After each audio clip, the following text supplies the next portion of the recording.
right, welcome to PSC Sports Talk. I am Poppa E. He is the Maxarelli. What's up, kids? We are here at the Ristorante de Frio de Casa on a blistering, balmy, 185-degree day here. I don't think it's 185. I think it's 106 is last I saw. Well, it was 107 on the way. With the heat in, well, it might be dropping down now. You know, it is 5 o'clock. We are going down. But can also heat index, I'm sure it's probably 115, 120. I can also say that if we were to go outside right now, it'd be 185 after we just had an amazing open-faced Thanksgiving Day Sammy. Yep. From Mr. Scotty. So we may have to wake each other up throughout this podcast here. Yeah, we're gonna attempt to stay awake for this. I don't know how well this is gonna go. No. Because it was very good though. Yeah, again, y'all need to come down to the Ice House here, downtown Tishomingo, Oklahoma, and check out Scotty's lunch and dinner specials. Yeah, I tried telling them, hey, I think the Facebook post said all you could eat, but apparently I was wrong. You only get one plate. I wouldn't have wanted another plate because then I definitely would have. I would have taken it to go. I mean, you take one bite. What are they going to do? Take it back? I mean, what restaurant is going to take food back? You take one bite. I need it to go plate. Right. This is true. You are very right. Well, I don't know. Maybe in a buffet too. I was going to say buffet. You're just going to throw it away. Just let me take it home. I licked it already. But yes, very good. Another great special from the Scotty Meister.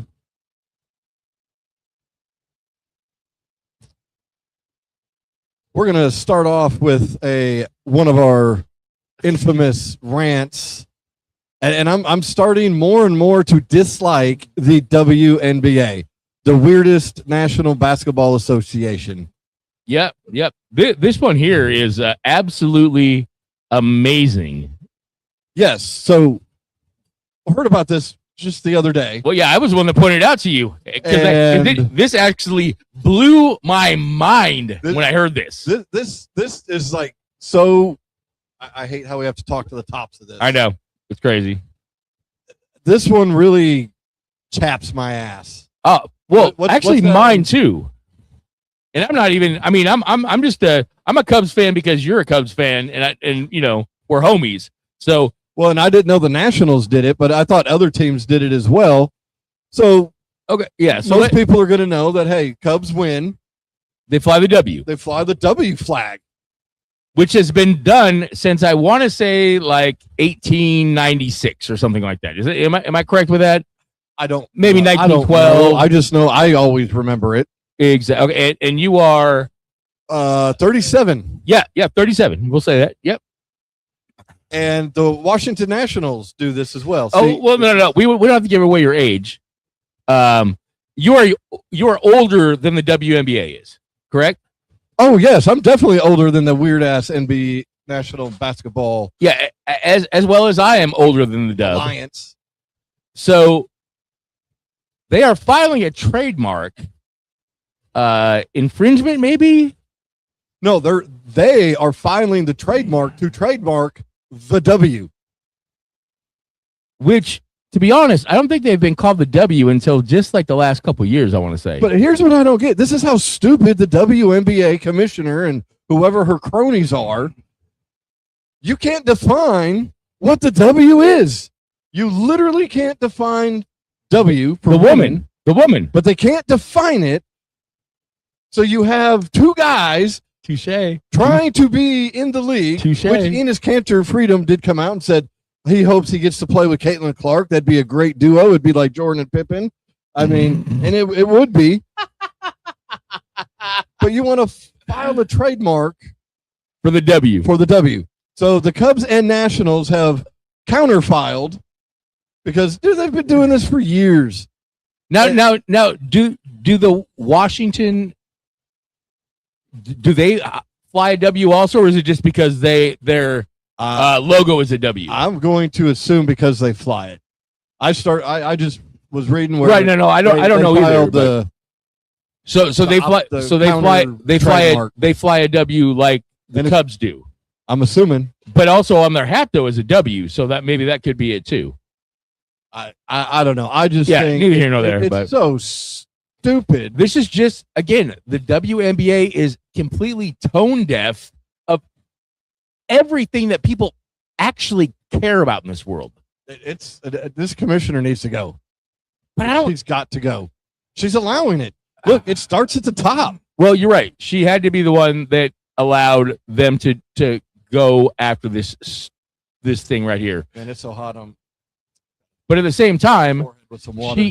She has done a very good job of making more money for the league. Maybe getting it. Caitlin Clark has made more money than that commissioner has. Well, if they did not have Caitlin Clark, the commissioner can't go get that money. No, I'm not going to argue that fact. I'm not. I'm just saying she's at least had the. Well, this is the worst way to put it. The sack to go try to get that kind of money. The other commissioners that they've had haven't done that. She's also not I think she played college sports, didn't play any pro sports, but she was like a CEO for a top 50 Forbes company. I don't remember which one, but she's been like a CEO her whole life.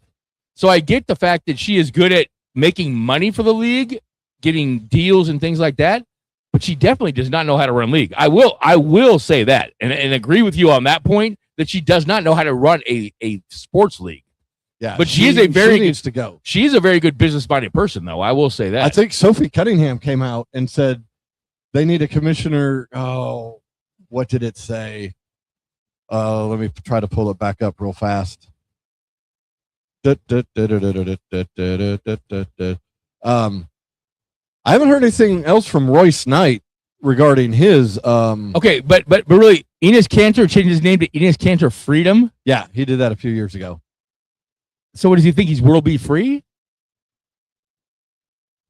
I don't know. It's kind of like Meta World Peace. Yeah, exactly. Same thing. That's Ron Artest. Or Meta World Peace. Pretty sure I saw it on the ESPN. All right. So, again, this is absolutely stupid. Sophie Cunningham, the WNBA needs a bold commissioner. Well, right. Yeah. Right, because the league has been running roughshod this year. I will say that. There's been a lot of just dumb shite that has been coming out with this league this year. And it's embarrassing. It really is. If I'm part of the league, I'd be a little embarrassed too and wouldn't want to be doing a lot of the.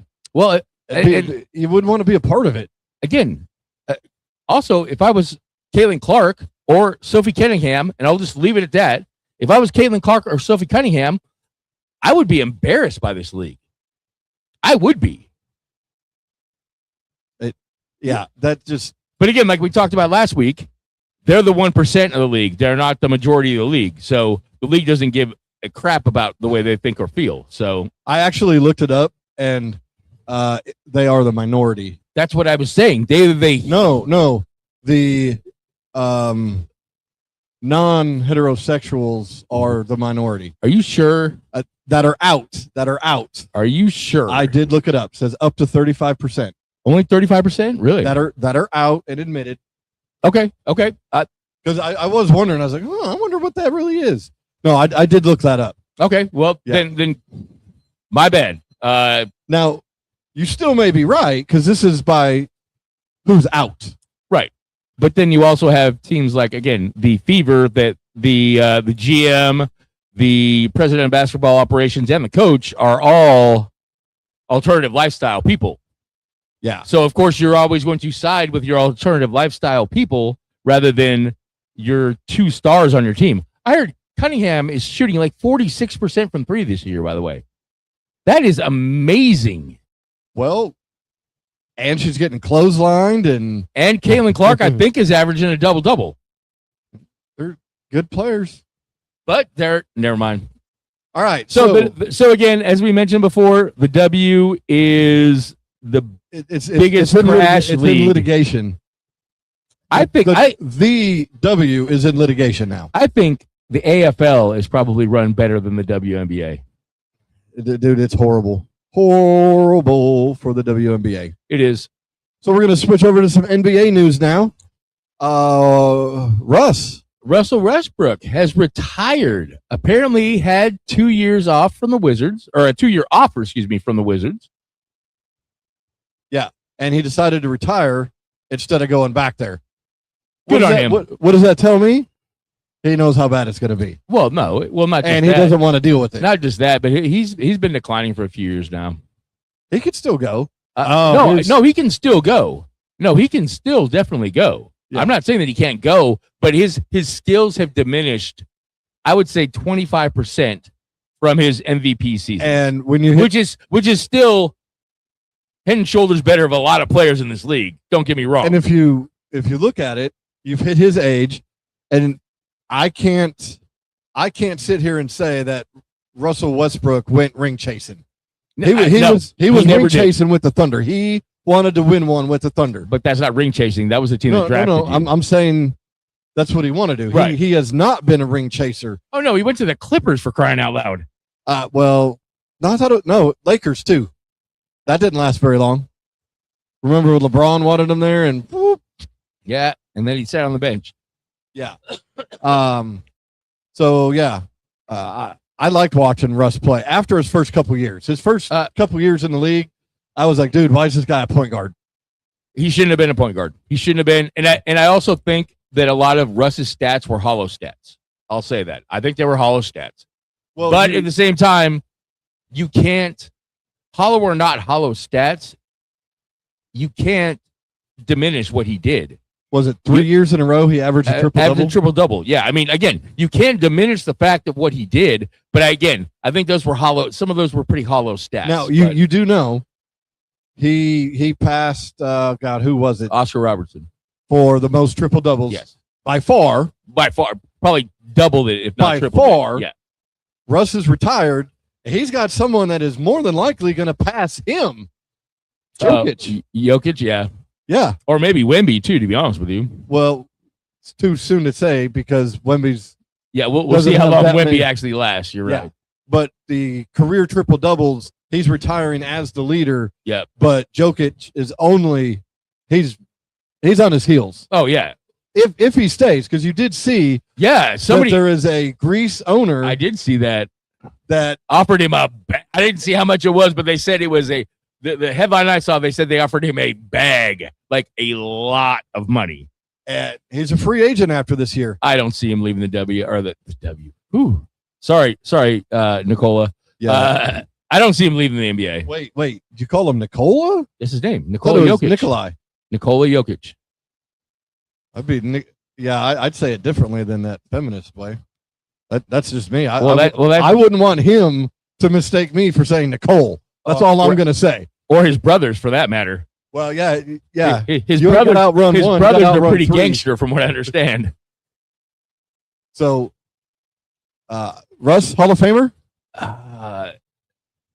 Okay, let me ask you this. Yes, has to be. Well, he will be a Naismith. But I'm not even saying Naismith, but again, if you lead your league in triple doubles, you're a Hall of Famer. I mean, regardless of if I think some of those were hollow stats, and I think he's a gunner, and I think he's a horrible shooter.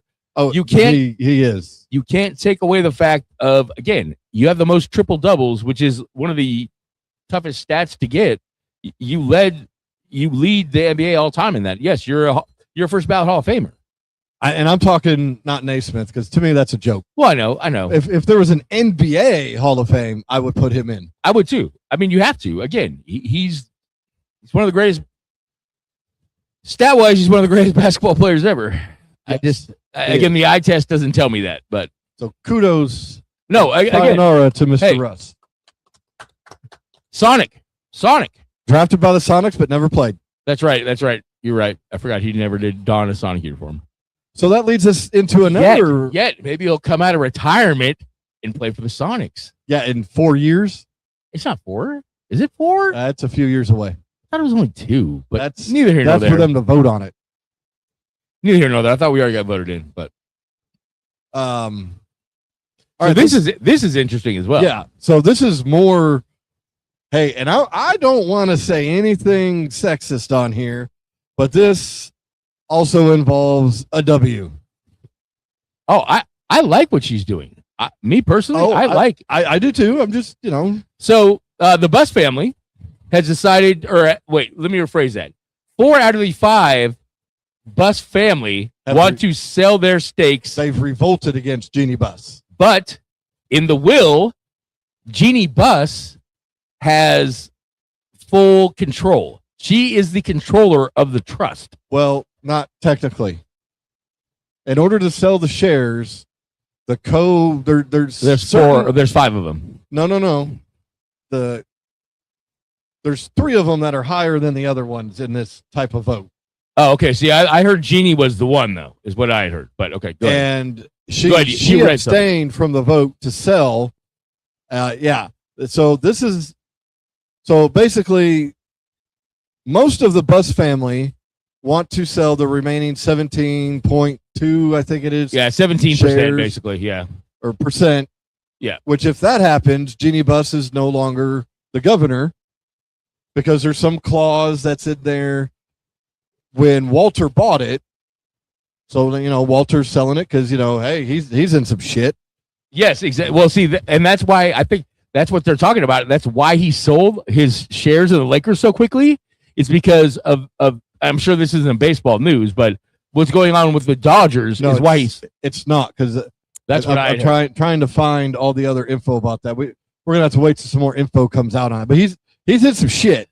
No, he is in some shit. But again, that's why rumor has it that's why he quickly got out of the Laker business, is because he has to go put a bunch of money into escrow probably for all these contracts that he's signed.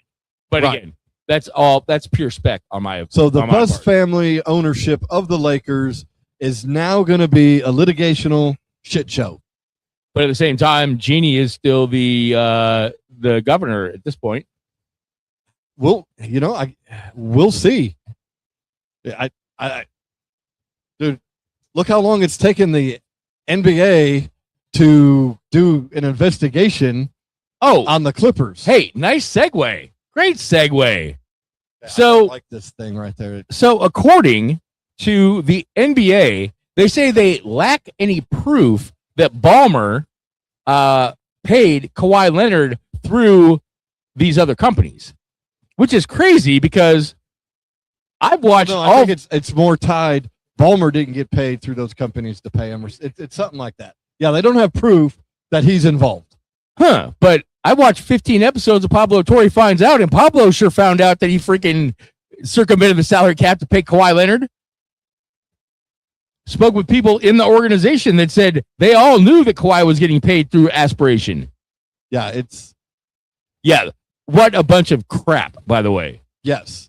The Phoenix Suns are installing a huge-ass exterior video display board for the 2027 NBA All-Star Game that's going to be held, guess where? Guess? In Phoenix. Of course.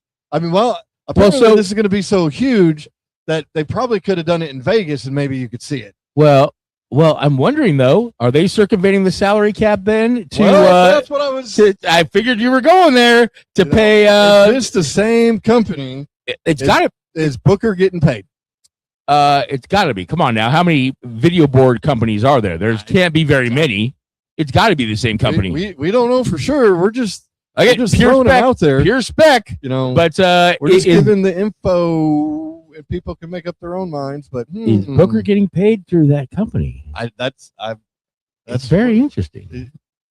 I like your subliminal type style. Yeah. You like that? Yeah. Don't forget to like and subscribe. Don't forget to like and subscribe. And Don't forget to like and subscribe. And go to your neighbor's house, bring him a beer, grab his phone, and subscribe. What if your neighbor is a recovering alcoholic? Then bring him a soda. What if he's a diabetic? Bring him a water. What is there something? There's some kind of disease where you can't drink water? You can always drink water. Well, let's hope he could drink water. All right, we're going to take a real quick commercial break. MLB news is coming up next. Oh, and we got a lot to speak about the MLB, or at least I know I do. Do we? Oh, I got at least I got a 5-minute Mariner rant at least. Oh, let's try not to let it just keep going and going and going. I got at least 5 minutes. That's all I got to say. Sponsored by the Tishomingo Ice House in downtown Tishomingo. Phone number 580-387-5004. Call-in orders are welcome. Talk with my man Scotty for all of the latest and greatest specials and new menu items he's cooking up. Again, that's the Tishomingo Ice House at 310 West Main in Tishomingo, Oklahoma. a dive bar with a sports appeal. All right, we are back here from the Restaurante de Frio de Casa in Tishomingo, Oklahoma. Please come see Scotty for some lunch specials. And hey, if you do come see Scotty and you get something to eat, just make sure you tip the man. He does a very good job at his job. Some people came in here earlier. They didn't tip the man. About that. We don't know anything about that. I don't know a thing about that. I do. Me and Scotty, we got I don't want to say we have a special relationship. That sounds weird. Yeah. we don't know a thing about that. But again, come see Scotty. He makes great food. He's a good time. And don't forget to tip your waiters or waitresses anywhere you go when they provide you great service, which Scotty always does. All right. So MLB news. All right. MLB news. Yes.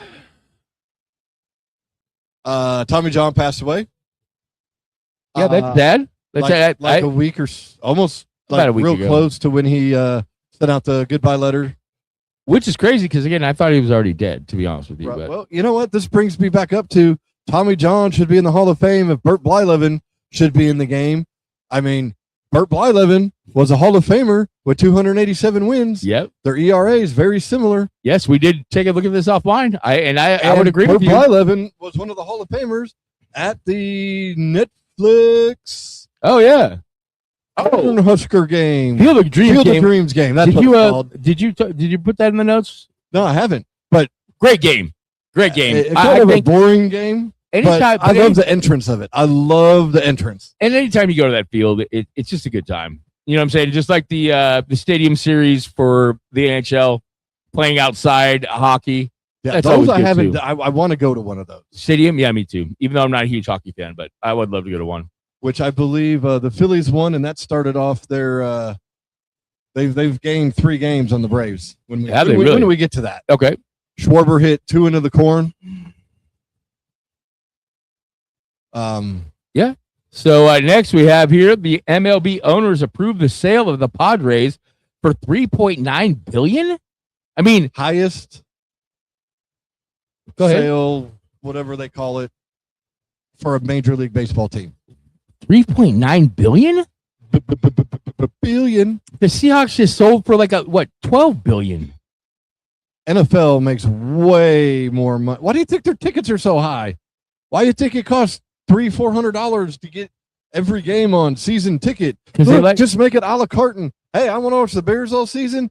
Let me pay $75 for the year just for Bears games. I don't give a crap about the other ones. They like draft balls. They will make more money if they open it up that way. Raj, when you call me tomorrow for our weekly meeting, I'm going to have to bring this up again. You will make more money. More people can afford a lesser fee to watch their team. Yeah, I can't believe there is not an a la carte version of this. Well, I think it's coming. You know, the FCC is looking into the NFL. They have been for 5 years now. No, okay, not the FCC. The House or the Senate. Yeah, no, I know what you're talking about. That's been five was brought it into the chambers and stuff, investigating it because of all the different streaming services. You want to watch it on this day? You have to have this. You have to have this. You have to have this. You have to have this. There's 6 of them, and they added it up. It costs you almost as much for Sunday ticket. Yeah, it's ridiculous. But Raj comes out and Raj says, but we still offer it for free. You know what? The Cowboys are not America's team. I don't want to watch the Cowboys for free. Right? That's all even when you don't live around here. I've never been really a Cowboys fan. I mean, I liked them when they were good. I don't want to watch them every week. No. Dak Prescott is not that good of a quarterback. Just saying. All right. Have you heard about this one with the Arizona Diamondbacks? So no, I don't think I have. Their infielder, Ketel Marte. I'm going to call him Kettle because he honestly, in my opinion, Ketel Marte is a douchebag. He's back in Phoenix after being placed on the restricted list again for no showing. Yeah, okay. The Boston game on Monday. Now, he got placed on the restricted list last year for no showing again. Okay, but the manager did come out and say that he has talked to Marte and that he's going through some personal issues. Well, you know what? Then I mean, you tell your team before. To me, Arizona should be bye-bye. I'd be like, bye, deuces, dude. We don't need you. We can't count on you to show up. Why do we want you here?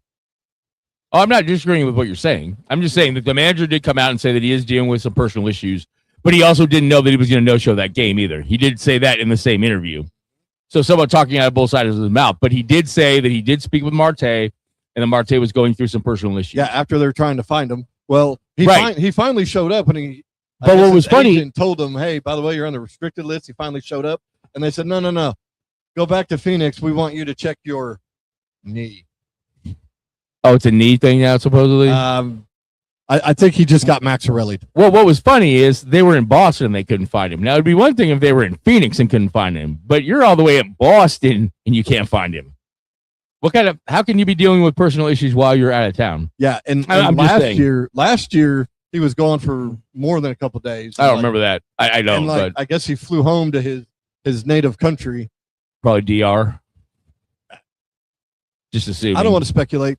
But right, we shouldn't throw DR under the bus like that. My bad. If I'm the Diamondbacks, I say enough is enough. Yeah. This is twice. You're supposed to be a professional. He is a pretty good player, though.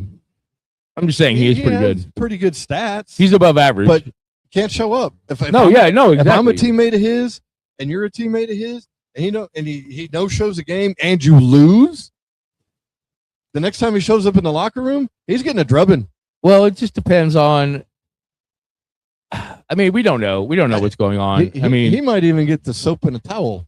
Well, I'm not saying that he doesn't deserve it, but I'm just saying we don't know what's going on and how open he's being with his teammates about it. Maybe. I mean, we don't know. We don't know. But again, you should never no-show your job. Never no-show your job. 99% of real jobs out there, right? Not games. Right. If you no-show a real job, you're at least getting a day. You're getting a day off to think about some things.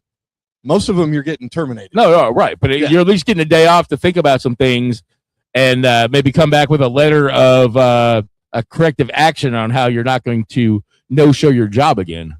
Right. So, yeah, I think Diamondbacks should be done with Marte. They won't be. All right.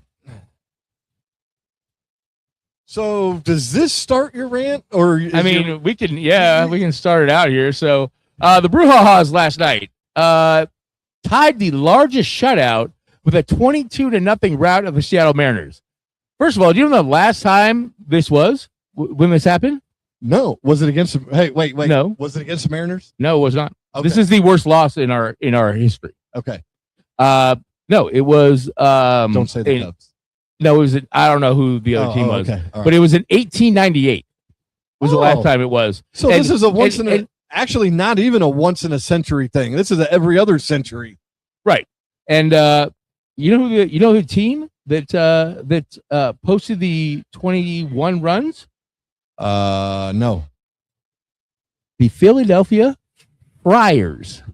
Oh yeah, when they wore the little Friar outfits, the little guy moo-moos. I don't know about that. They had to have. I mean, they were the Friars, you know. So, in this game, though, also, we had our $500 million for a while. $500 million center fielder, 25-year-old. So he's kind of still a young douchehead. I don't think he gets paid that much, but go ahead.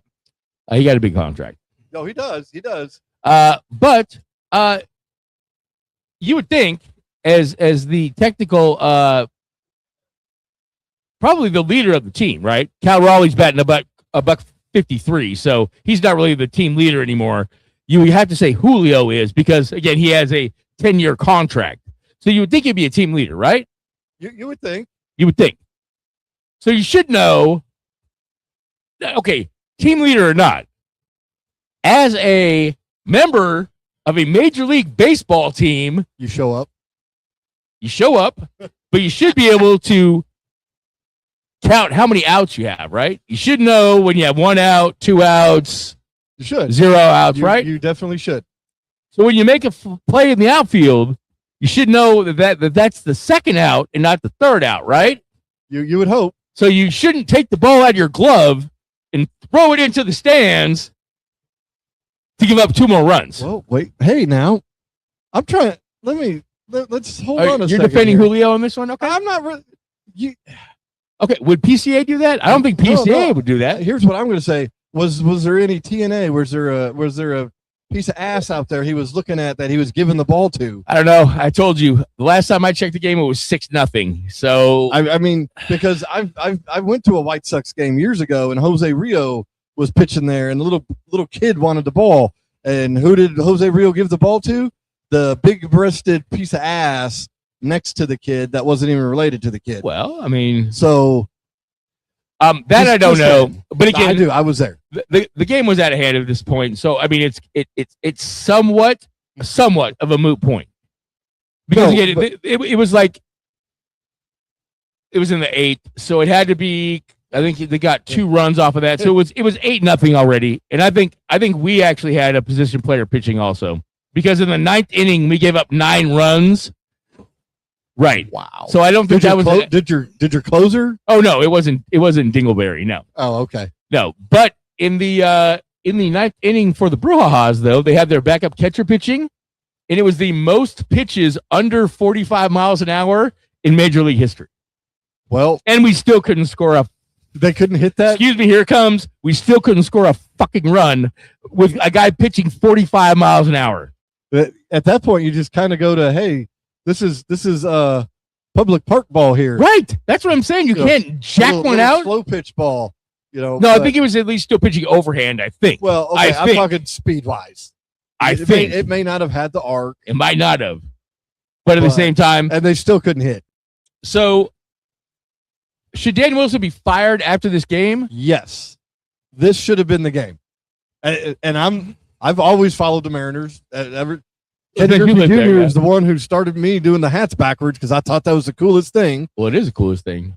Did you do that before, Ken Griffey Jr.? Not well, kind of because I play catcher. So yes. Okay. Did you do it even more afterwards? Oh yes. Okay. Yes. Most of the time you see me, I have a hat on backwards. It's not forwards. It's backwards.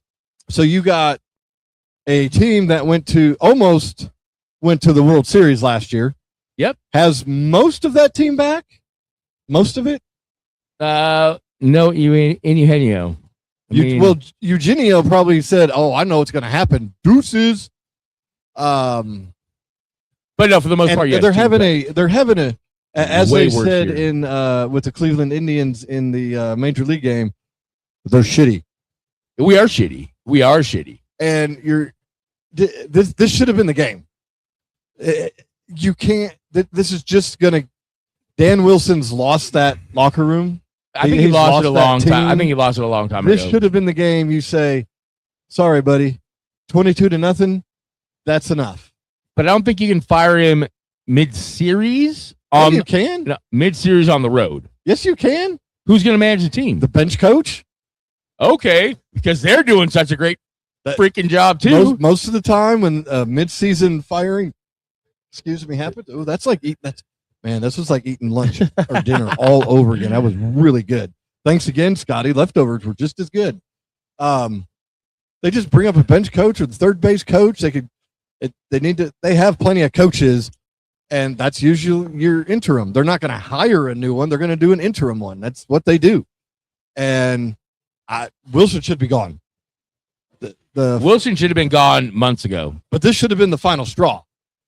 The Nintendo owners should have just said, I don't know if they still are or not, but I don't think they're majority owners anymore. But in my opinion, it goes past Dan Wilson though. It does. It goes to the front office now too. Well, you got to get rid of Wilson now. You got to get rid of the GM at the end of the season. This is just ridiculous.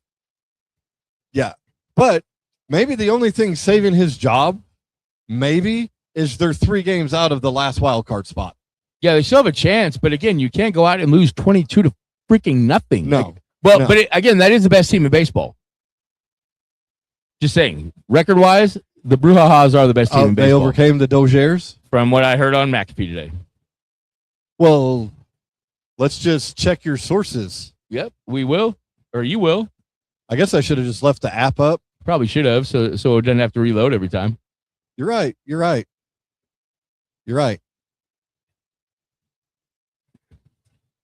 See, it's so hot outside. It's like, what are you doing? Yeah, it doesn't want to work.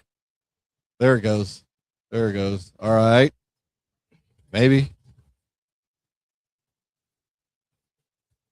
MLB standings.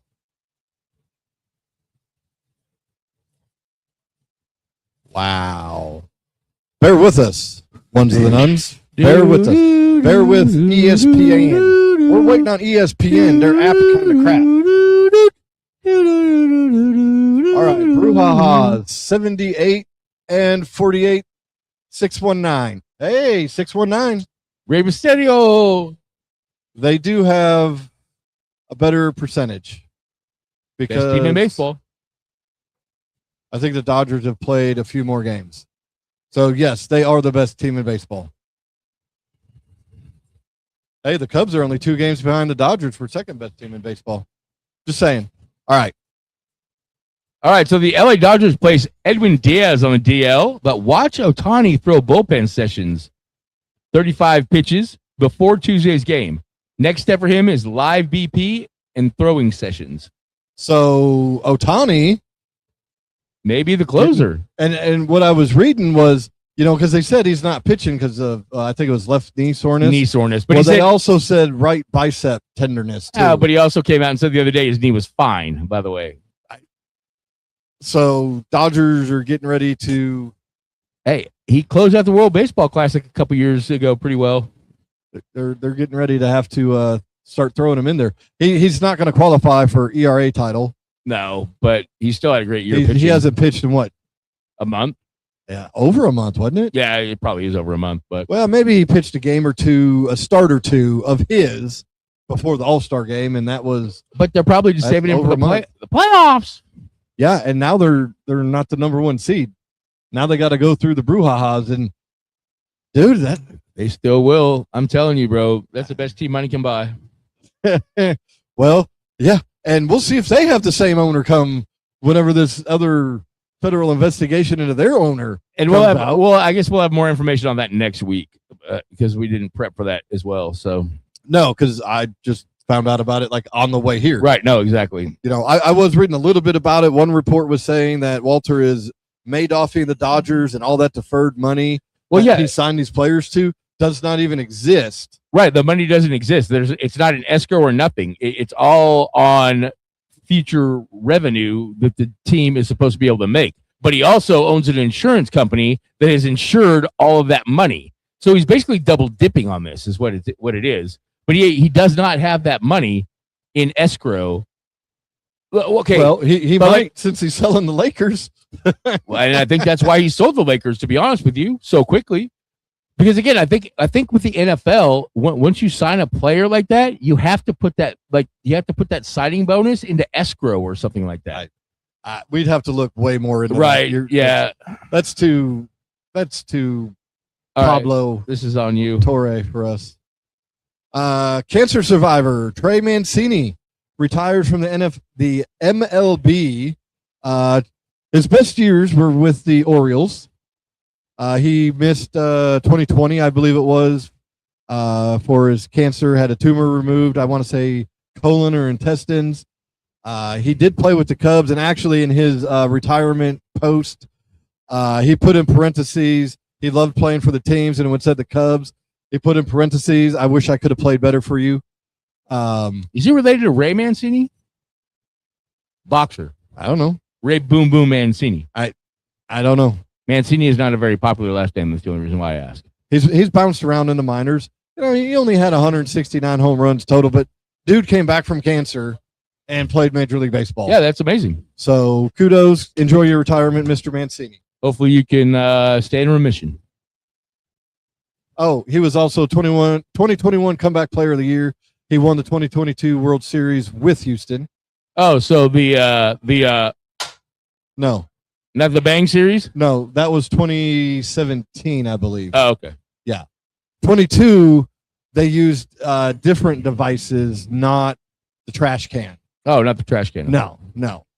All right. They had they had sign people out in the stands. Like they do on football sidelines. Right. Right. And I don't know how MLB hasn't caught on to that because they might have been wearing neon gloves. I mean, just bright so the players. I'm just making all that up. Yes, you are. Pure spec. Cody Bellinger could begin rehab assignment on Thursday. What about Judge, though? Is he going to be able to play again this year? I don't think he's gonna. I think they try to hold him out for the playoffs. Yeah, I think they're going to hold him out for the playoffs. But you got to give him some kind of something before the playoffs. This is Judge, though. Being this long out. This is judgy. I don't know. I think there might be a little more to this than what they're saying. Well, if you think about it, bro, Aaron Judge is like, what? No kidding. What, 6'7", 250? I mean, that's got to be very hard. I'm not being a smart aleck. You know what I'm saying? Like, him out there running in the outfield has got to be tough on those knees. Right. Well, this is a rib injury. Oh, was it a rib injury? I'm sorry. My bad. Well, when you swing as hard as Judge does, I mean, you're going to hurt your oblique. I mean, that's what supposedly Cal is facing right now is an oblique. Well, then you sit his ass down and put him on the disabled list. No, you just let him bat 153 all year long. This is Dan Wilson baseball we're talking about here. Dude, if I'm Cal Raleigh, I say shut me down the rest of the year. This is embarrassing. I am not helping you. Right. And what's crazy is we can't even trade him in the offseason because who wants a catcher that bats 153? Well, you could trade him. You went from second place in the MVP voting to being the worst player in baseball. I don't think we've ever had anything like this before. Ever. I know, I see. I literally don't think we've ever had something like this before. Going from second place in MVP voting to literally batting 153 the next year. There's no way this has ever happened before. So do they rename the Mendoza line, the Raleigh line after this? We should. I think so. Again, the Mendoza line came from a Mariners player anyways. The dumper line? Is that what you're going to call it? The dumper line? It's now called the dumper line. Well, it'd be easier to hit the dumper line than it is to hit the Mendoza line. Yeah, just miss more. Jeez Louise. All right, so division leaders, we have the AL East. Tampa Bay leads the New York Yankees by 5 still. AL Central, the White Sox are now leading Minnesota by 4. The AL West, Houston leads Texas by 1 game. NL East, Atlanta's leading Philly by 5.5. In the Central, the Brewers are leading the Cubbies by 4.5. Cubs gained a game this last week. As much as they're winning, the Brewers keep winning. They're not going to gain any more games because the Brewers are going to sweep the Mariners. So, well, I've been rooting for the Mariners. It's just not worked out very well. It's not a very good team to be rooting for, though. And the Doyers lead the San Diego Padres by 8 games. Yeah, Padres are still playing some good ball, though. Yeah, they're playing some ball. Arizona's kind of slacking. Oh, Tatis robbed a grand slam last night. I think he had 2 home runs and hit 2 home runs last night too. Yeah, so that's a 6-run swing right there, at least. Right. AL has 4 teams that are over 500. That's all that remains. And 4. The National League has 9 teams over 500. Yep. Wildcard standings in the AL, we have the New York Yankees 8.5 up, Boston up 6, Texas in the last spot, Minnesota down by a half game, Toronto by a half game, Cleveland down by a game, the Baltimore Orioles a game, Detroit 1 game. And the NL, the Cubs are up by 6. Phillies up by 1 for the second. San Diego holds the last spot. Arizona is 2 games out. After that, it goes to 3 games. Wow. But just so you know, the Mariners, after all those ones, they're the next team after Detroit with 3 games. We just have to catch fire. But again, like I told you, you can't catch fire when you suck. Well, again, we're going through a tough stretch of baseball right now. I told you. It's a very tough. No, I told you, yes. Because again, very tough. After the Brujas, the Cubbies come to town, and then I think the White Sox come after the Cubbies. Well, I know the Cubbies. I know we have you know I'm going for the Cubs. Well, I know, but I hope you guys sweep the White Sox. We have a weekend. We have a weekend set Friday, Saturday, Sunday with the Cubbies. Yep. So Major League leaders so far, Yordan Alvarez has taken the average lead at 318. Kyle Schwarber's overtaken the home run lead again. He got hot. Phillies got hot. He's got 37 home runs. You remember how many Yordan had? He's 35-ish probably. 2 guys below, I think. Okay. Yep. RBIs, Alec Burleson. Who? I know. I had to look him up. Alex Burleson, St. Louis. Alec. Okay, you're right. Alec Burleson from St. Louis with 92. Yeah. The leader last week, I think, is second.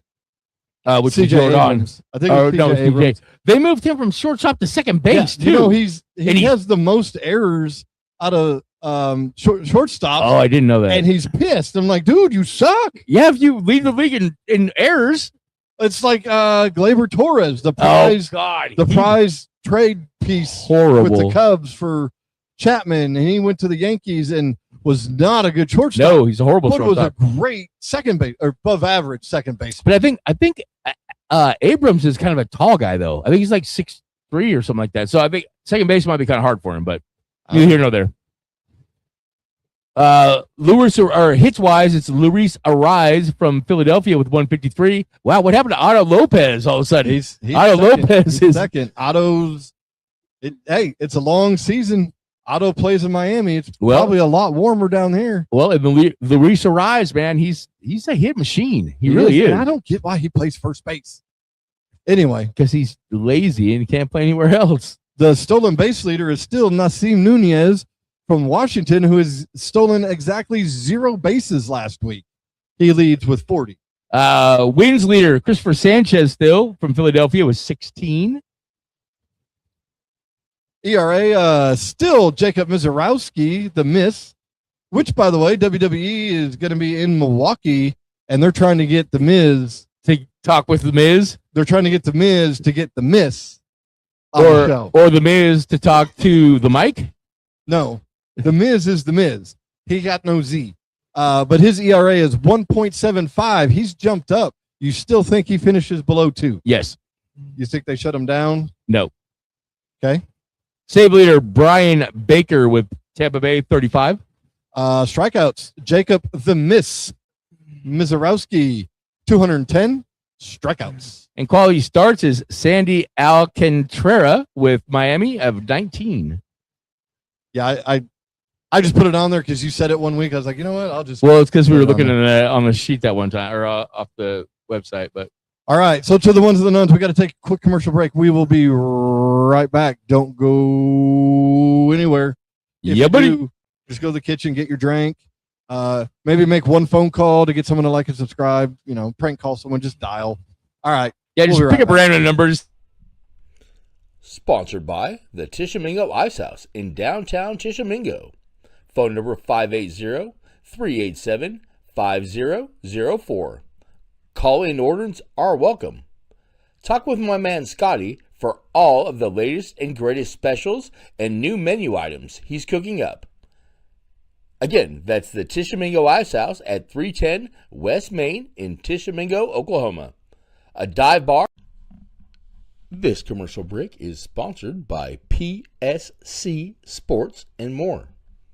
Check us out on Facebook at facebook.com/PSC Sports. We provide a wide variety of replica championship rings, including the brand new OKC Thunder championship rings. We also have a wide variety of OU merchandise for all you Sooners fans. Again, check us out on Facebook at facebook.com/PSC Sports. And as always, Boomer Sooner.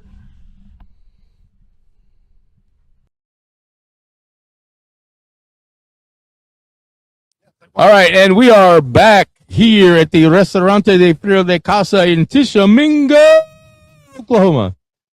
Next, we're going to be talking some pro wrestling. Pro wrestling. To the pro ones wrestling. Thanks for coming back. Yeah, buddy. Or the one of you that did.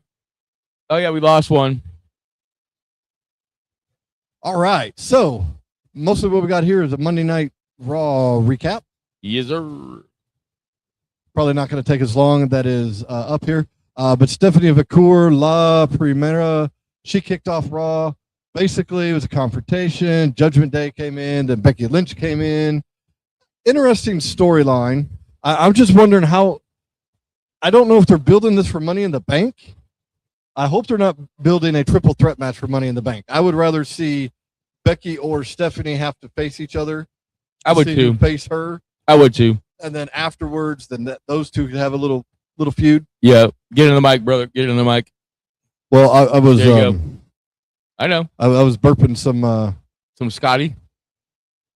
Some dinner. Yeah, that's what I meant. Some Scotty. I had food for dinner. All right.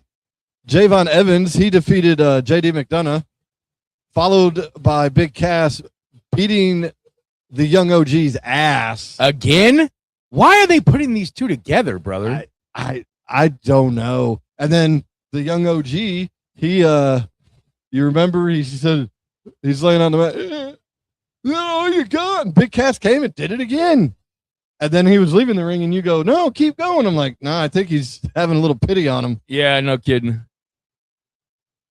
Ray Phoenix defeated El Fiscal. I guess that's part of that AAA tournament to face Roman Reigns in Mexico City. Good to see Ray Phoenix again.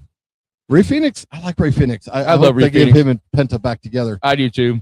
I think that's coming. Sol Ruca defeated Valkyra, and I'm 99% sure Sol Ruca actually hit her finisher. I don't like what they're doing with Lyra Valkyria. Yeah, this character. I don't like the character at all. This character doesn't work. No, not at all. And she doesn't know how to play it right. I don't like it. And especially because she's one of my favorites too. But so Braun Breaker called out Obafemi. Enter Paul Heyman. Obafemi's manager? Not yet. By the way, don't forget that $1 from that dollar bet, because the bet you said, oh, let's make a $1 bet that Paul Heyman leaves with Obafemi. And I said, okay. And any other scenario where Paul Heyman did not leave with Obafemi, I won. Okay, we'll hold off for that one because, again, I'm still saying we have a $1 bet that Obafemi will be with Paul Heyman sooner or later one of these days. So I think he's going to be, unless this is a plot twist. I don't like how they're trying to push Braun Breaker again. Dude is just not over with the fans. He's not. Well, you say that, but he's over with me, though, and I'm a fan. Yeah, but you hate wrestling how it is now. You complain every Monday night. Oh, it's a flippy do. It's a flippy do. Braun Breaker doesn't do flippy doos. No, he runs across the ring 7 times to get speed to do a spear. Yeah, that's not a flippy do, at least. Well, it's a do. He may not be flipping, but it's a do because he's in the air. Better than Roman spear. I don't like the spears as a finisher. I really don't. No, I don't either. I mean, unless you're a big dude. Rhino was a pretty big dude when he did them. Yeah. But, if Brock Lesnar did a spear, okay. Edge doing a spear wasn't very cool. No, not cool at all. But Edge was, I don't know, I was never really a big Edge fan. So next week on Raw, they're supposed to have the contract signing for Braun and Oba. Okay, I think the week after will probably be the weigh-in. They are way overdoing these contract signing and weigh-ins. This is so stupid because all it does, it's the same thing. You sign the contract and then one dude beats the other guy up. That's like we know what happens, but I don't know. Oh, okay. Lazy booking is what that is. Lazy booking. Yeah, I don't like putting these two together because you almost have to have Oba win. Because if Oba does not win, he is no longer right. So all you're doing is just burying Braun Breaker, who you were also trying to bring up. So why'd you put these two together? It doesn't make a lick of sense. Now, unless it's going to be some outside interference, who might come in, come back. I don't know. I mean, this has got to have some kind of weird ending. To me, be an ending where there's not a clear winner. But I'm beginning not to trust Triple H as a booker. Just saying. Well, you also know that TKO has a lot of input now. Oh, stop reminding me, please. Stop reminding me. It's all about the money. I know. So in another AAA qualifying match, Dragon Lee defeated El Hijo de Dr. Wagner. Dragon Lee won. And one of the better matches I've seen, and the El Grande versus El Grande was very good. This very one, good. I would put the El Grande match as match of the year. This one's got to be top 5 of the year so far. Rey Mysterio at 50-something years old. 51. At our age. Dude, this was an amazing match. This was a great match. But it still goes back to the fact of if you are a Hall of Famer, you should retire. Well, they shouldn't Just have put saying. him in. Just saying. Well, AJ, no, they put AJ in after he retired, didn't they? Anyway, so yeah, Gable defeated Mysterio in a great match and retained his title. I heard about this. So the Bloodline delivered Solo Sikoa to the Tribal Chief. Pew pew pew pew. Oh yeah, and the Usos and the Usos all night kept looking at Solo go pew pew pew pew pew pew all night. That was kind of funny. But I heard Solo got him in the end with a pew pew though. Yeah, Solo came out there with them, and Jacob Fatu attacked him, and then Roman said enough. Then LA Knight came out, and basically, you know that Roman told the Bloodline, do not touch LA Knight. Oh yeah, he's on. Okay, so Jey Uso attacked him. Jimmy Uso attacked him. Jacob went to attack him, and Roman stopped him. Said, put him back in the corner. Went in the corner, said something to him. Right. Okay. So whatever he said to him was, you get in that corner and you don't move till I tell you to move. Right. This is what I'm saying. Be a good little bitch. Yeah, bitch. Yes. So because I hate that. By the way, I hate that the way that he treats Solo, or not Solo, excuse me, that he treats Jacob Fatu. I hate that. Well, I freaking hate it. I don't like it either. You'll get a little satisfaction here in a couple seconds. I kind of know. But so LA Knight comes out and they start beating LA Knight. Ew, hey, Knight. Yeah. So they start beating LA. Well, not they. Roman starts beating them because the Usos are outside the ring. Then the Usos get in the ring and they're holding up LA Knight. Jacob, he's still in the corner. He's still in that corner. He's a good little bitch. And Roman makes Solo get up, says, why should I do it? You do it.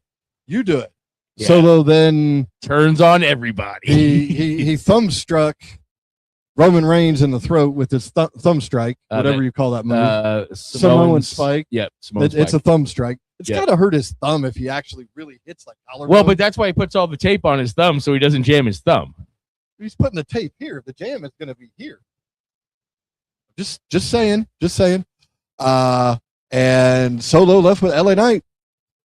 Again, I kind of like that little team, actually. I kind of do. I like Solo playing a good guy, a smart-assy good guy, too. Yes. A very smart-assy good guy. You know, because, again, the whole pew-pew from the top of the freaking stands the other night was epic. Now, Solo did. Oh, by the way, while Solo was beating him up and LA Knight was helping beat him up, Jacob Fatu stayed in that corner, did not move. Hey, what do you tell me to do, Tribal Chief? I'm just listening to you, brother. So next Monday should be interesting in how. Oh yeah, so now they're gonna be. So Roman's gonna come out and be like, "Why didn't you do anything? You told me to stay in the corner." Oh, by the way, he did an interview on Stephanie McMahon's podcast. Jacob Fatu. Oh yeah, I read about that. How he almost lost that second chance. Great interview. Oh yeah, from failing a drug test. Yeah, just saying. But no, very very good interview. He is very funny. He is very Sacramento, SoCal. He is very SoCal. I'll give you that. Definite gang member too. So he definitely has a lot of gang lingo. But it was a very good interview. It really was. All right, so we're going to take another quick commercial break because we're switching over to the NFL. And we got a lot to talk about here. Yes. More shit talking on the Seahawks. This commercial break is sponsored by PSC Sports and more. Check us out on Facebook at facebook.com/PSC Sports. We provide a wide variety of replica championship rings, including the brand new OKC Thunder championship rings. We also have a wide variety of OU merchandise for all you Sooners fans. Again, check us out on Facebook at facebook.com/PSC Sports. And as always, Boomer Sooner.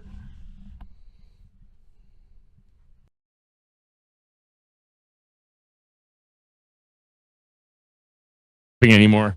Oh, all right. We are back to the ones of the We are back. Thank you for coming back. I guess one of them left to literally go to their neighbor's house, bring them a beer to get someone to like and subscribe. I appreciate you. Do. Appreciate you. Just good looking out. Go get them to like and subscribe. Hey, you find a phone laying around? Look, just pick it up, go to YouTube, like and subscribe for us, and put it back. We're not telling you to steal the phone. It doesn't hurt Like and them. It subscribe. doesn't put you on an email list or anything like that. It just helps our podcast. All right, so we got some NFL news. Yeah, buddy. So I didn't realize how many. Okay, we're gonna start with this. Oh one. goodness, yeah. This So- could be 15 minutes right here. So Jaden Daniels is apparently a little bitch. Well, Not him allowing his camp to do it. okay, right. Makes right, him a little bitch. right. But I mean, So, well, henceforth, I will and no we'll- longer be calling the Cowboys the Cowgirls because the Redskins, and I'm changing my deal, the Redskins deserve to come in last because of this. His camp sends a cease and desist order to LSU to stop using his name, image, and likeness because they let another player wear his number 5. first of all, let's rewind this a little bit. Okay. That was the first story that came out. No. Rewind the story a little bit. You told most of it, but let's dive deeper into just even what you just said here. Okay. So Okay. first of all, how are they using his name, image, and likeness when he's wearing the number 5? On the back of the jersey, it's not going to say Jaden Daniels. It's still just the number 5 for the LSU Tigers. Okay, But he wore it. doesn't matter. Doesn't matter. The number's not retired. There Okay. was a baseball team. I think it was the Mets that won like 4-0. I want to say it was the Mets that kind of totally trolled them and said, "Oh, I'm glad we stopped at 4, so we didn't have a 5 been and have lots- to deal with Jaden Daniels." There's been lots of 5 jokes and memes out there. But again, your Actually, number. I should talk to Peyton. Peyton wore number 5 for her teams way before Jaden Daniels did. And I should say, Peyton, you should send his camp a cease and desist for using your name, image, and likeness because she wore number 5 before him. So there's lots of things that go along with this, though. Okay. So again, the name Daniels is not going to be on the back of the number 5 jersey. Okay. So he also played for Brian Kelly, who is Yes. no longer the coach at LSU. Yes. So he has, or so he can't protect this number like you would like it, or like Jaden Daniels would like it to be protected. But I think it was Brian Kelly who promised this next kid he could wear number 5. no, I not think it was. Lane I think it Kiffin. was Lane. I don't think it was Lane Lane. did No, because, because it's an incoming freshman. I wanna because say. he did not. No, he wore a different number last year. Oh, what? Whoa, okay. The so player wore a different number last year. See, I was told that I was told that it was an incoming freshman. Or let me rephrase. I from what I understood, it was an incoming freshman that was promised that he could wear number 5. He was, but he wore a different number last year Well, then why didn't he wear 5 last year then? because wasn't Brian Kelly still the coach? Brian Kelly got fired. Didn't he Right. get fired? In He the got middle? fired in the middle of last year, correct? Okay, so But I he was told- started the season. But I was told this was part of like his recruitment. Like Right. his recruitment was, hey, you can wear number 5 here at LSU. Right, from Brian Kelly. And Brian Kelly was like, no, you can't, or something. See, Kelly gets fired. I'm not positive on that one, but Kelly gets fired, and Lane's like, if that's what you were promised, wear it.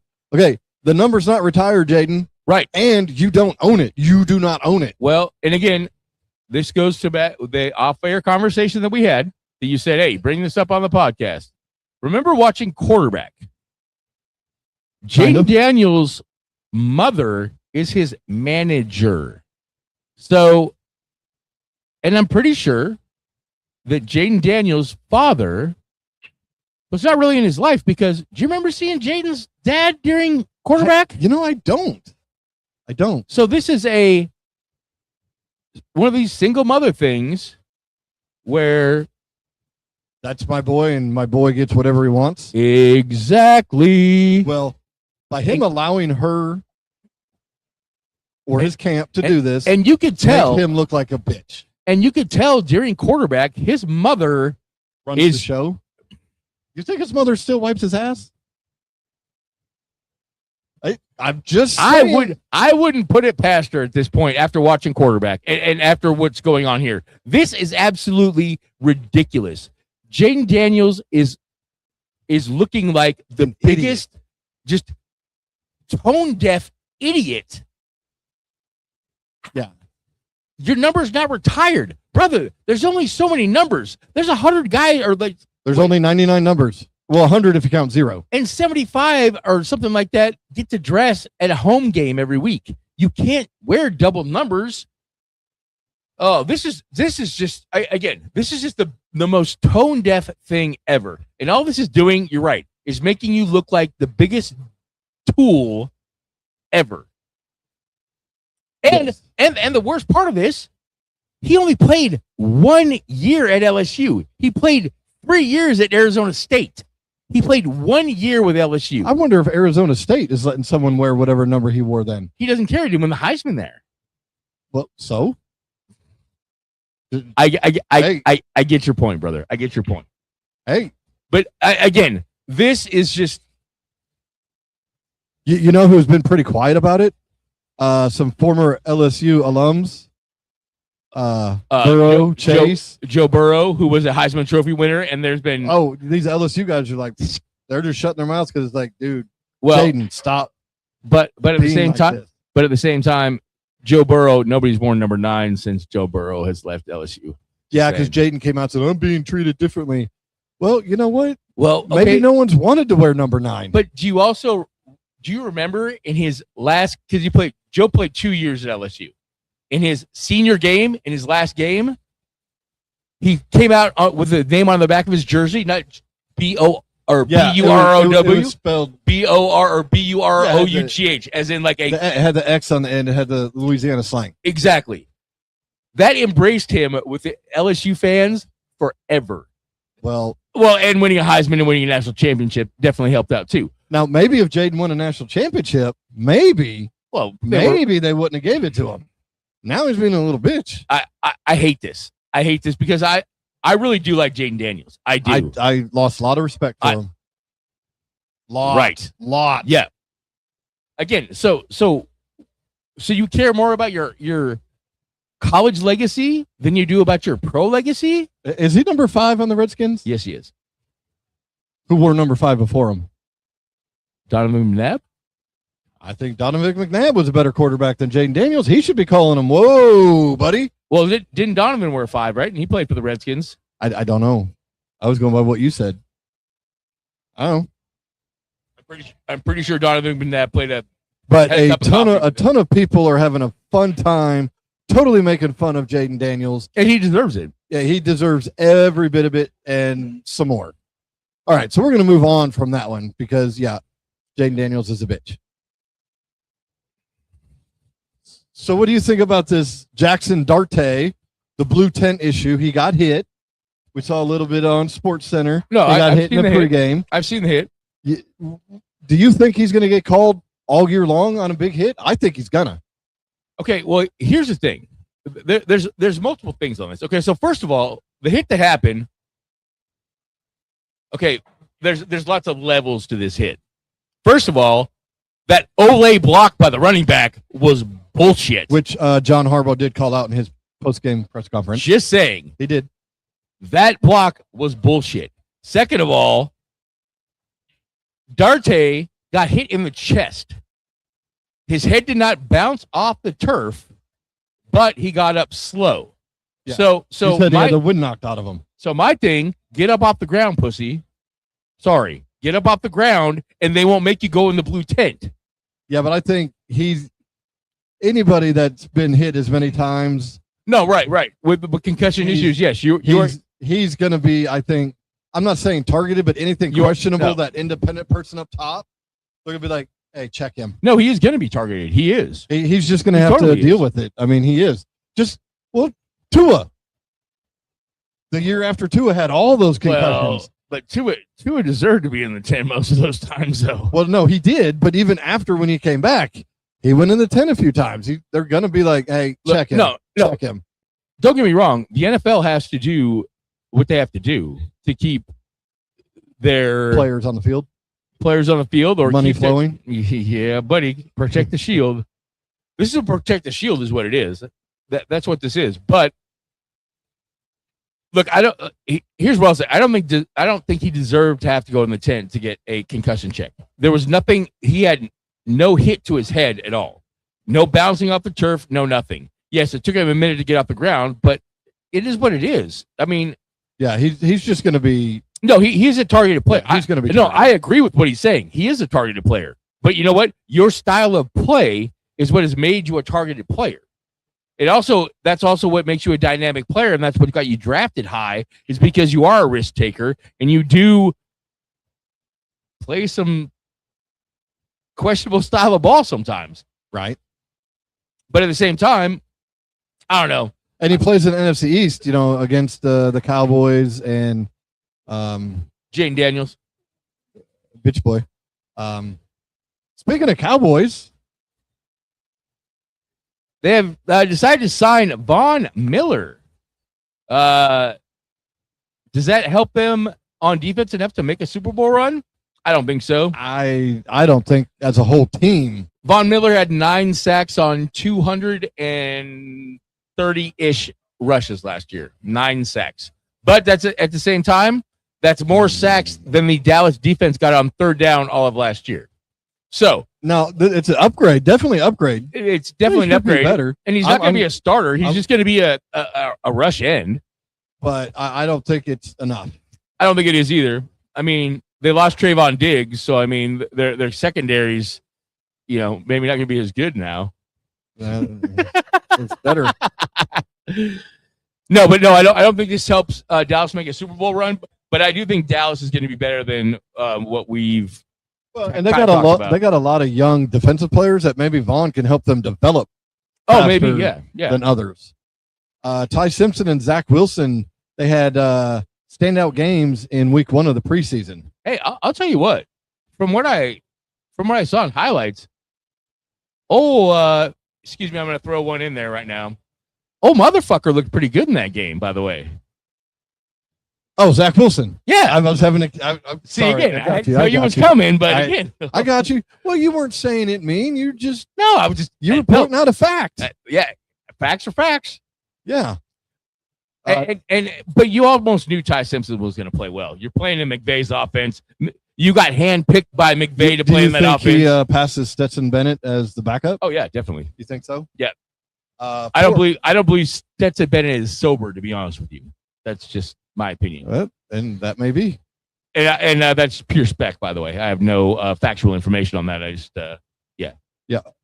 Former Seattle Seahawk Jamal Adams is out for the season with a knee injury. I haven't seen what the actual injury was. It just said knee injury. Well, he is 3 years removed from even being a shit. I don't understand why teams continue to sign him when he is a positionless player in the NFL.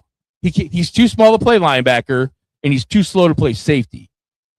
So anytime you put him in man-to-man, you just burn him in coverage, but yet he's too small to consistently play the run. Right. So he's basically now a positionless player in the NFL, and teams keep giving him chances. But every time a team gives him a chance, he gets hurt for the season after they give him a chance.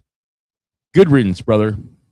Speaking of the Seahawks, we got a couple things going on here. The Seahawks apparently are in desperate, and I mean desperate need of signing secondary after they sign Devin Witherspoon to a record contract extension for a corner. Yes.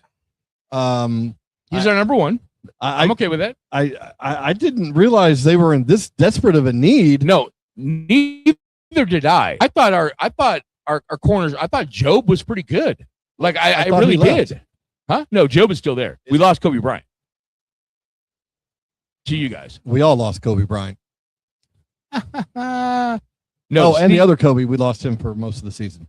So the Seahawks, in desperate need, are going to sign Terry and Arnold. No, I have heard he is. I thought I heard he had actually signed, but we're still waiting on Raj. They're working out terms depending on Raj. Right. On what Raj is going to do with the restricted list or the exempt list, whatever they call it. that Dealey Whopper. Right. Because if he goes on the list, he can't play in the games. Raj may wait till the first of the season. But, I mean, until court plays out. Yeah, how can you suspend him until court plays out? They haven't done an investigation. Just, hey, you know what? Let him play. Right. You can't really suspend him for allegations. Right. Because, we just had we went over it this past preseason or offseason where someone from a DUI 2 years ago got his suspension finally, So they're waiting to sign him for that. But this next one is the big one. No, I agree. Again, okay, so obviously they haven't talked about it on. Did you watch Hard Knocks last night? No. Okay, we'll watch it tonight. We get home. They did sign from what I were reading while we were eating Scotty's amazing Thanksgiving Day open face sandwich. Yeah, buddy. They signed Trayvon Diggs. Why? Well, not just why, but there's multiple reasons of why I would ask why. Why ask why? Drink Bud Dry. They don't make Bud Dry anymore. I'm big. I don't give away free active shout outs. Okay, but here's what I'm saying. Mike McDonald plays a very aggressive smack you in the mouth kind of defense, correct? Would you say that Mike McDonald plays? If Trayvon does that, he's getting burned. That's what I'm saying. Is he does not fit the Seattle Seahawks style of defense. He is a definite risk taker. I'm going for an interception. I don't care if I get burned deep, and I am definitely not supporting in the run. Yeah. I want to say his last full season with the Cowboys. He might have led the league in interceptions, but he also led in yards allowed. Exactly. Yeah. No, I don't think he fits Mike McDonald's defense. I don't know why the hell we signed him. I don't. This makes absolutely no freaking sense at all to me. But again, obviously, there's something going on that they're not talking about on Hard Knocks or whatever that. Yeah, something. They don't trust the secondary right now, right? Which sucks because they drafted Bud Clark. Remember from college football last year, yeah. They drafted Bud Clark to play corner. I mean, what? I don't know. There's obviously something going on with our secondary, or at least the cornerback room. Yeah, it also doesn't help though. To me, the Bears are in more need, and they still stayed away from these guys. It does. It also tells me though that Nick Emenwari might not be as healthy as everybody keeps saying either. Well, I thought he was hurt and going to miss a while. No, he had surgery. He's remember he was on the bike or the yeah, I think he's probably going to miss a while. No, he'll be back for the start. All right, Houston wide receiver Jaden Higgins tore his ACL, out for the season. Yet another wide receiver gone for the year from the Texans.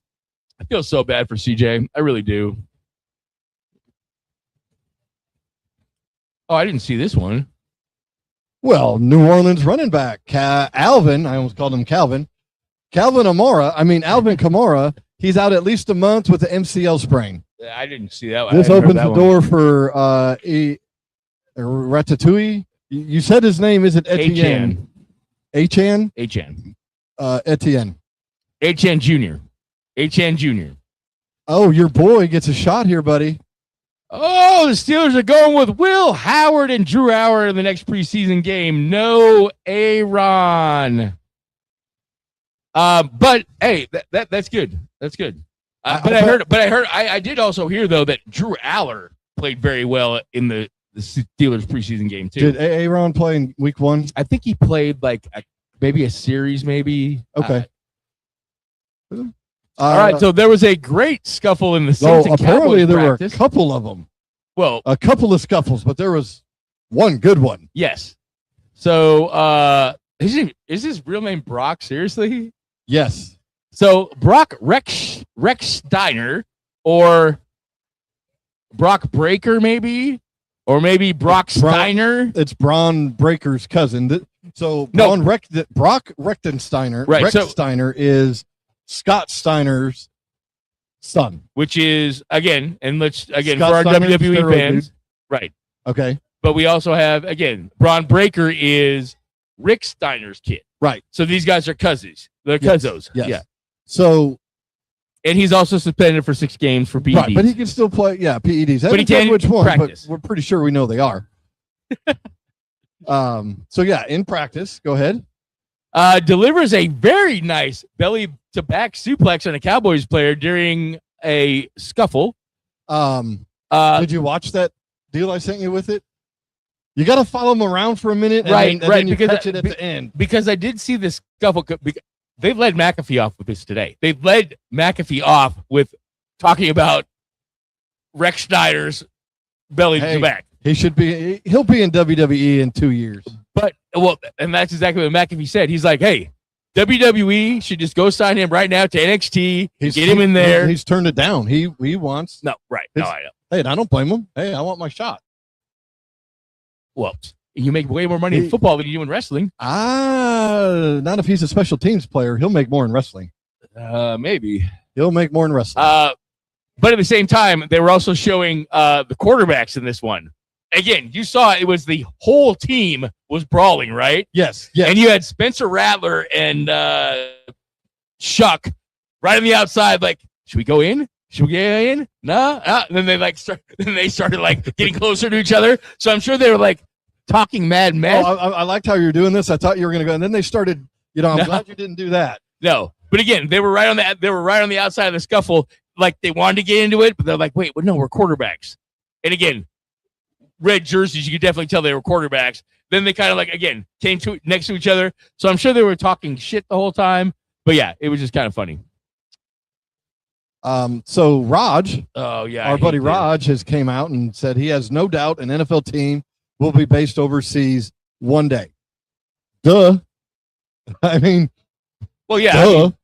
But here's the deal: they're going to have to do 2 teams overseas, or in international countries, if not 4. Well, I'm saying they're going to have to do 2 to expand. Why would you? Why would you expand one in the U.S. and one not? No, right. If you're going to expand, unless the only expansion I really see for the NFL, unless you go to Mexico, Mexico would be international. That's what I'm saying. So Mexico and London, right? You would have to do 2 to keep it even. No, right. You can't expand just one. No, I agree. I think we're still a solid 5 to 7 years away from this. See, I was going to say about 10, but we should definitely see it in our lifetimes if we live long enough to see it. I said if we live long enough to see it. Or hold on. Here we go. Will you stop wearing a cup to the show? I told you don't need to wear a cup to the show. We're not doing belly to back suplexes here. The Ristorante de Frio, but there doesn't allow belly to back suplexes. But here's one thing you have to think about too, and they, again talked about this on McAfee today. The flight from Seattle to Tampa is a 6-hour flight. From New York to London is a 6-hour flight.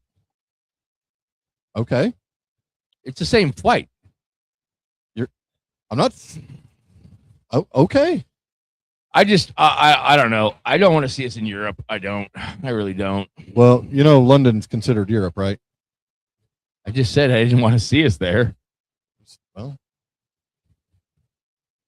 but again, Raj is all about expansion. I mean, I get it. I do. And hey, NFL's heavily popular over there. No, it is. It is. Yeah. What, the game in Germany sold out in like an hour or something like that? Yeah. For the limited games that are over there, it'll be different to see. Well, hey, not this year. They do maybe a Team Europe and they do in each country, Team Europe and a Team Mexico. Do they do something like that? The European Union Stallions. It'd be very interesting to see how much the buy-in would be on that too. Would it be in American dollars? No. Oh. It would be in human monies. Hello. Oh, okay. Yeah. Duh. All right. So we are up to our NFC South preview prediction. Oh, the second worst division in football. Okay.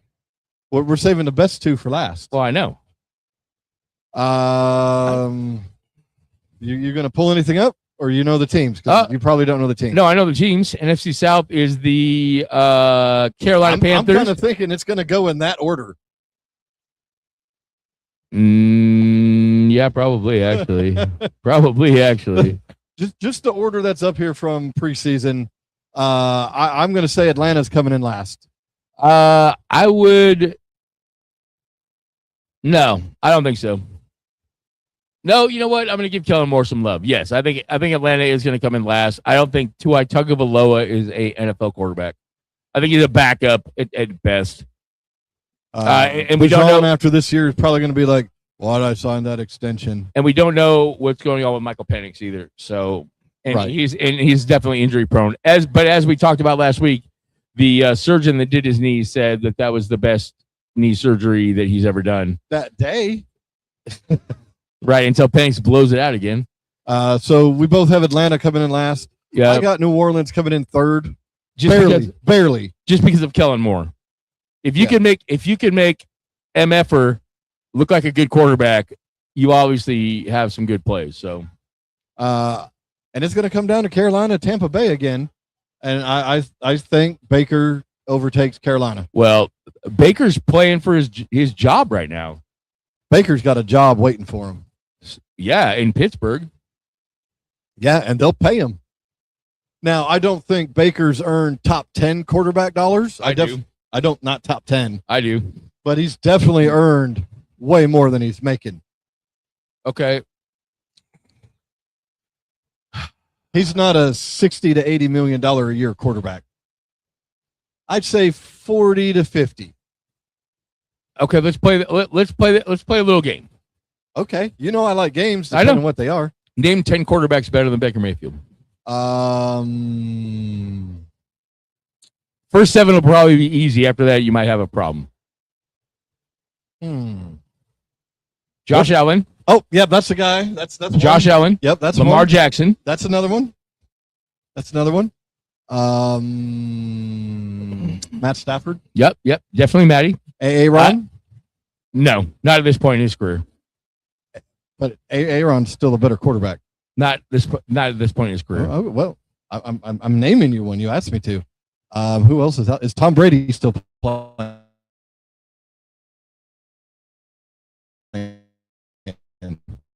Brock Purdy's better than him. System helps. System helps. He's better than him. Does help, but yeah, but okay. Yes, I'll give you Brock. Justin Herbert. Yes. That's 5. Man, I got it. C.J. Stroud. I wouldn't say C.J. Stroud's better than him. C.J. Stroud's not better than him. That's what I'm saying, bro. You can't give me 10 quarterbacks better than. Just pull the standings back up. Oh, that's right. But I can't remember some of their names. Okay, there's nobody in that division. No, exactly. And then so go back to the top. Okay, so Arizona, no. Who's that one? Sorry, that's New England. Oh, I'm sorry. Too early for Drake May. Okay. Joe Burrow. Yeah, Joe Burrow. So we're at 6. No.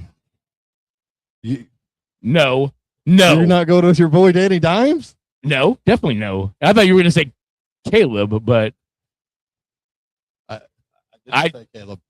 I can't see as well. Okay. But definitely nobody in that division. Mahomes. Okay. Yeah, give you that one. Man, if this guy didn't have such a bad year last year, I could totally say Kirk Cousins. I said if he did, but Jared Goff. I'll give you that one. Jared Goff. Ooh. Now, can we split it into 2 seasons? Can we say Kyler Murray pre-Call of Duty release? I don't think Kyler's better than Baker, though. No. I bet he has a better winning record. I bet you he doesn't. He's played on some bad Cardinals teams. Well, and Baker's played on some really 500 teams. It's better than 3-14. Let's see. Dak Prescott wins a lot more games. Okay, just for the sake of argument, I'll give you Dak Prescott. So even though I think we're at 9. Okay, and I also said Aaron. I still think Aaron's a better quarterback. That would be 10. You asked me for 10. There's 10. Okay, I don't agree with that completely, but again, he's still about the 10th best quarterback in the league. Let's just say that, right? Roughly 10th best. What's funny is I saw Denver and I almost said John Elway. He is definitely not better than Bo, or he is definitely better than Bo Nix. No, I saw Denver and I was like John Elway, but then again, you keep going though. You got Sammy Darnold too, though. I mean, I almost said that. Who was voted the 21st best best player in the NFL. I can't agree with that. I can't. Hey, as much as I'm a Seattle fan, I can't agree with either. But I'm just saying. But again, if you look at the, if you think about it, Darnold's getting $80 million a year or whatever. No, he's not. He's getting Sammy took a somewhat of a prove it deal. I'm telling you, he's got a. It's somewhat of a prove it deal. It's high. He makes more than Baker, but he doesn't make more than. Yeah, that's a prove it deal. $33.5 million. Okay, that's a prove it deal for a quarterback. All right. Top 10 paid quarterbacks in NFL. There you go.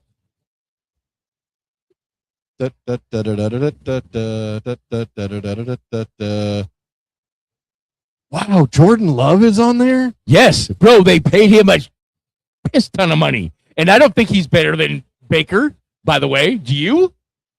No. Not even close. Hey, I say 40 to 50 million is what I would give him. Rumor has it he was offered 50. Then Baker should have took it because Baker, dude, I love Baker Mayfield. I think he wanted the way he played. I think he wanted 60. But he hasn't proved he can win. No, I agree. Consistently. I agree. I completely agree. But again, now do you see where my argument for this conversation of Baker comes from? I gave you 10 players. You gave me 9.5. Jared Goff is not half. Well, no, the last one was after Jared Goff. I didn't say Jordan Love. Okay. Jalen? Think he's better than Jalen? I would take Baker over Jalen any day. Every day of the week, twice on Sundays. Dude, I like Baker's attitude. Just he hasn't consistently proven he can win. I don't want to say convincingly. Well, but it didn't help that they lost the last 8 games last year either. That doesn't help his whole thing. And now this year he's doing it without Mike Evans, which Mike Evans didn't get 1,000 yards last year for the first time in his career, but he was also hurt most of the time. So we basically agree with this division the whole way. Yeah, it's going to be a shit show. It's probably going to be a 10-7, just like the AFC maybe South. 11-6 winner. It'll probably be 11-6 or 10-7, and someone a game behind them, and the bottom 2 teams are probably going to be a game apart. Let me ask you this quickly. That's not quickly. Would you draft Baker Mayfield in fantasy to be your starter? You're getting his stats with his Tampa Bay team. Would you draft Baker Mayfield to be your starting quarterback in fantasy? No. Not even if you drafted 2 wide receivers and a running back first? But the stats for fantasy are with his real life team. It's his stats in real life. It's not what he would throw against the guys I have. I'm just saying. I would take him as a fill-in. I had him as a fill-in last year. Yeah, but not him on Tampa Bay. All right. Fair enough. I guess I like Baker more than you like Baker. I know you like Baker. I love some Baker. I love his attitude. You know, I love the whole thing. But see, hey, was that not a good exercise? Win a division. Was that not a good exercise of you saying that? Oh, he's a $20 million quarterback, and then we pull up the league, and you're like, wait a minute, okay, I guess Baker's better than I thought he was. And before that, I said 40 to 50 million. I'm still saying 40 to 50 million. I think 50 million would be good. Yes. And if the Bucs offered him $50 million and he turned it down, he's gonna have a bad year. Just saying. He jinxed himself. He jinxed himself. Well, no. If that's true. Well, but then at the same time, you're going to franchise him at the end of the year, so he's going to get paid very well for at least $50 million a year anyway. I think it's more than that for the average of the top 5, I think. But I could be wrong. All right, so Rappaport talked about this on McAfee like a week ago. I just don't remember all the ins and outs of it. So we got a little special little segment coming up next. Buddy. It's one we like to talk only during the season. Oh, are we going intimate on this one? We are. We are going to talk about some young men in tights. And I don't mean Robin Hood Men in Tights. Great movie, by the way. All right, commercial break. We're coming back with the NCAA news. This commercial break is sponsored by PSC Sports and More. Check us out on Facebook at facebook.com/PSC Sports. We provide a wide variety of replica championship rings, including the brand new OKC Thunder championship rings. We also have a wide variety of OU merchandise for all you Sooners fans. Again, check us out on Facebook at facebook.com/PSC Sports. And as always, Boomer Sooner.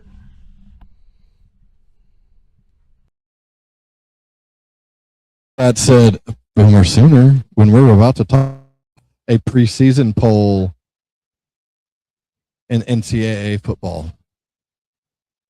Hope you got your listening ears on. Laying on that couch, all comfortable. Hopefully, if you're naked, no one else is around. If you're not naked, dude, you know how hot it is outside? They probably naked laying on their couch. It's 114 degrees out here.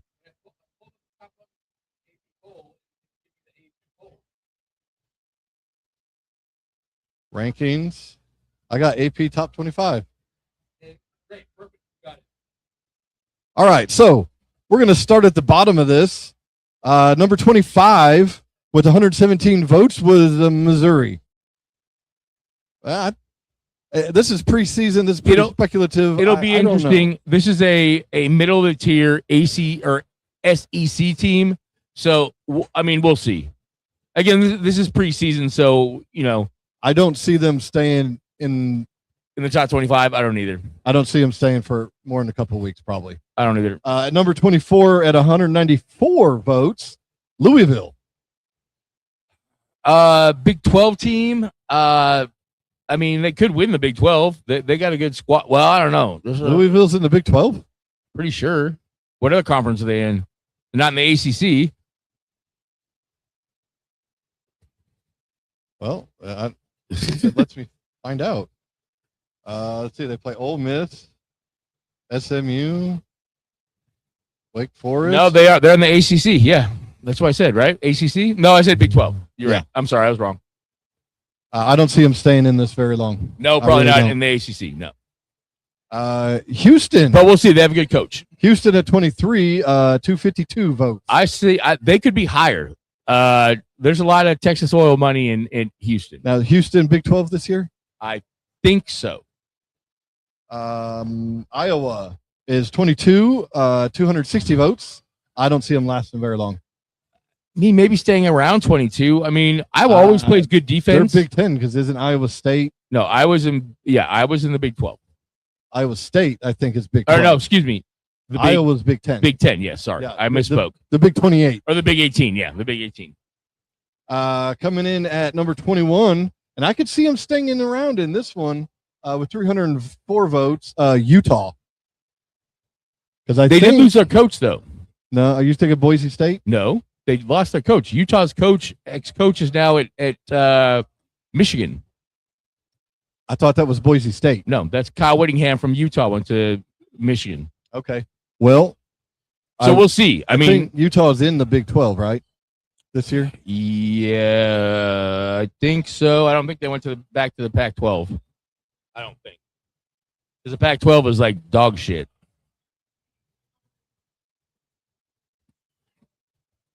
Oh, it took Iowa for some reason. It's not what I meant, people. Not what I meant.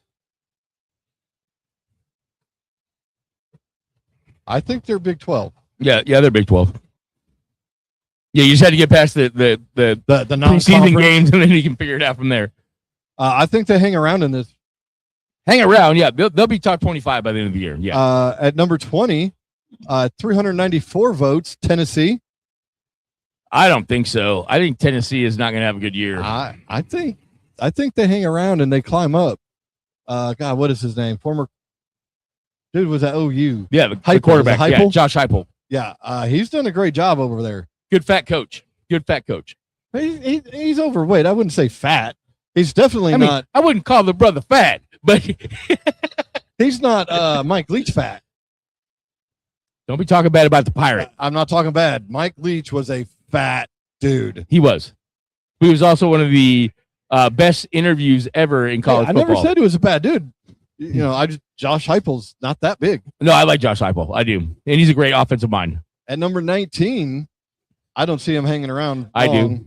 434 votes. SMU. I do. Again, there's a lot of money in Texas football. I unfortunately trust Texas football because they like to buy championships. All right, we're gonna have to end our show now over a slight disagreement. All right, so next is that fair or that was 19. Yeah, I can't see. Number 18, Penn State with 482. They're in here for a short while. No, they have the easiest schedule in college football. They don't play Oregon, they don't play Ohio State, and they don't play anybody good. They don't. Yeah, they dodged like all the good teams in the Big 12 or in the Big 10. Excuse me. Oh, the Big 84. Yeah. Well, maybe not all of them because again, there's going to be some. They got Washington to start the season. No, they don't. Washington plays Washington State to start the season. Okay. To start Penn State's season. Okay.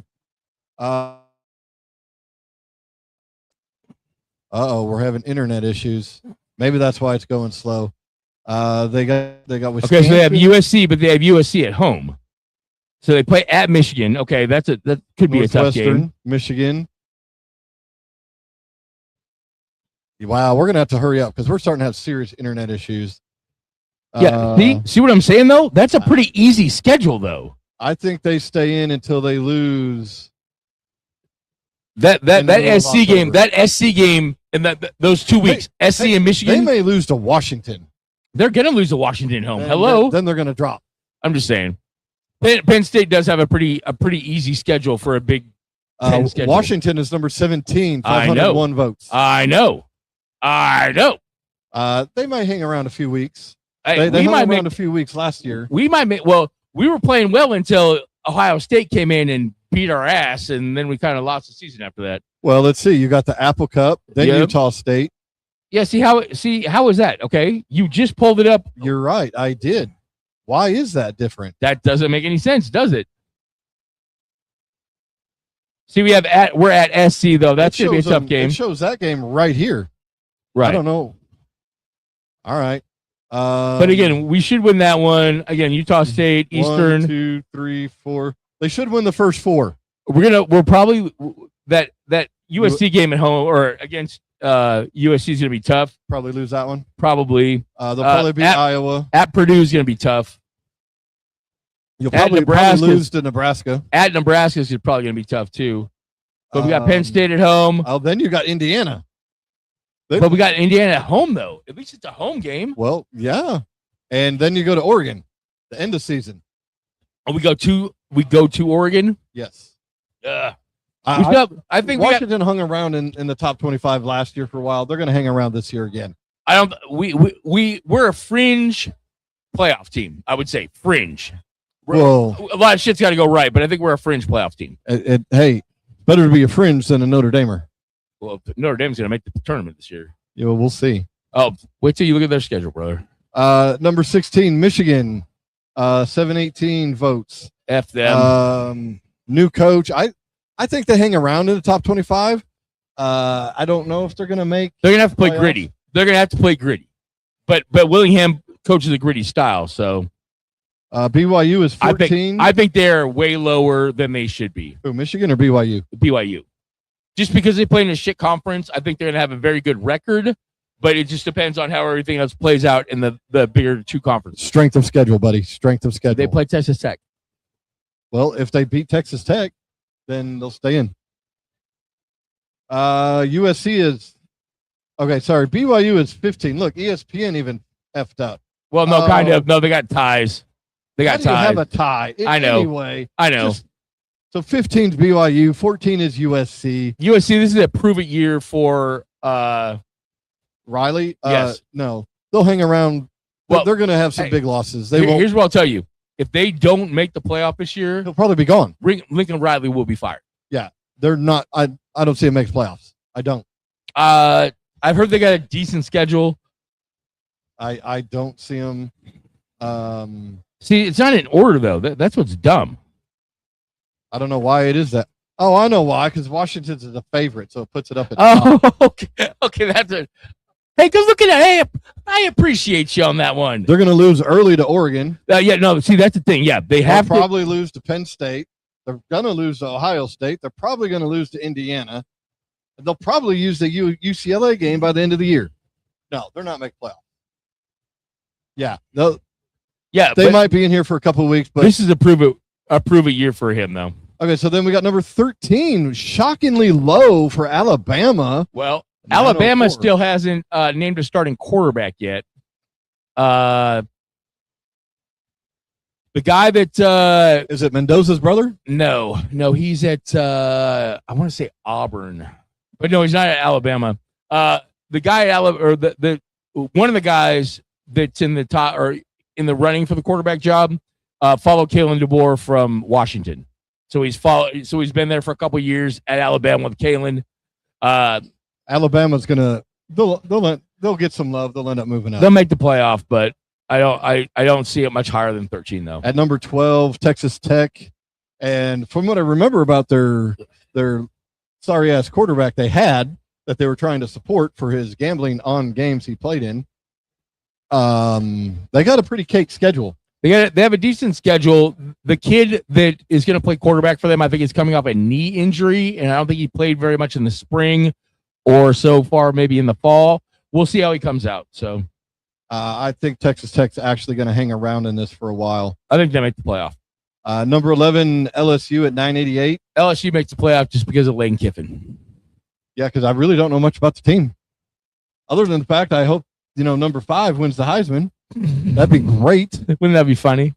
Although I think the kid's a corner. He is a corner. He's a corner. So dude, he doesn't even play the same position. Right, exactly. How is that name, image, and likeness? He didn't even play the same position. Yeah. His last name's not Daniel. Well, actually, I don't know that. I don't think they put. Maybe his last name is Daniels. Do they put last names on jerseys on the LSU? I think so. All the time? I think so. Number 10, OU. I think that's about right for them to start. And depending on how Mateer is, depends how their season will go. It just all depends on how Mateer plays. If Mateer can stay healthy, they might be undefeated, to be honest with you. I think this next one's ranked a little high to start the season.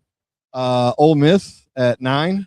I think they might have the best returning quarterback, though, with Winidad Chambliss. Isn't it named Trinidad? Winidad. Oh, he changed his name? Well, he's Winidad. Yeah, I think they went up a little bit high on this one. Number 8, Texas A&M, 1131 votes. I think this is a little too high for A&M. They may be. I don't know their schedule, but I think that's a little high for A&M. Number 7, maybe the pollsters know more than we know, but Miami. No, Miami. 1379. Miami got first place vote, apparently. Miami got the one of the better quarterbacks out of the portal. Okay. Their offensive line so far in camp has looked very good. They do have to replace a lot on their defensive line, but even if you get, let's just say, Bain and whatever were hundreds, if you can replace those with a 95, you know what I'm saying? Like talking Madden wise, if you can replace it with a 95, you're going to be just fine. Plus, Mario Cristobal is a badass. I think that's pretty straight for Miami. Number 6, Indiana with 1440 votes and looks like 8 first place votes. We'll see. I think it's kind of high after losing Fernando. Well, they got the quarterback from Baylor. So they're going to be a running option team now? No. We'll see. I trust Signetti, though. That's the whole thing. Is I trust Signetti. They also have 4 5-year seniors on their offensive line. Oh, I think one of the players, they got an offensive lineman back from the NFL because they got so many. Are you serious? Is that one of them? Is that one of them? Okay, it's one of them. But again, they have 4 5th-year seniors on the offensive line, so they should be able to run the ball consistently. Right. And again, Signetti's a tough bastard, so. Number 5, Texas with 1483 votes. No first place votes. Again, I think it's high.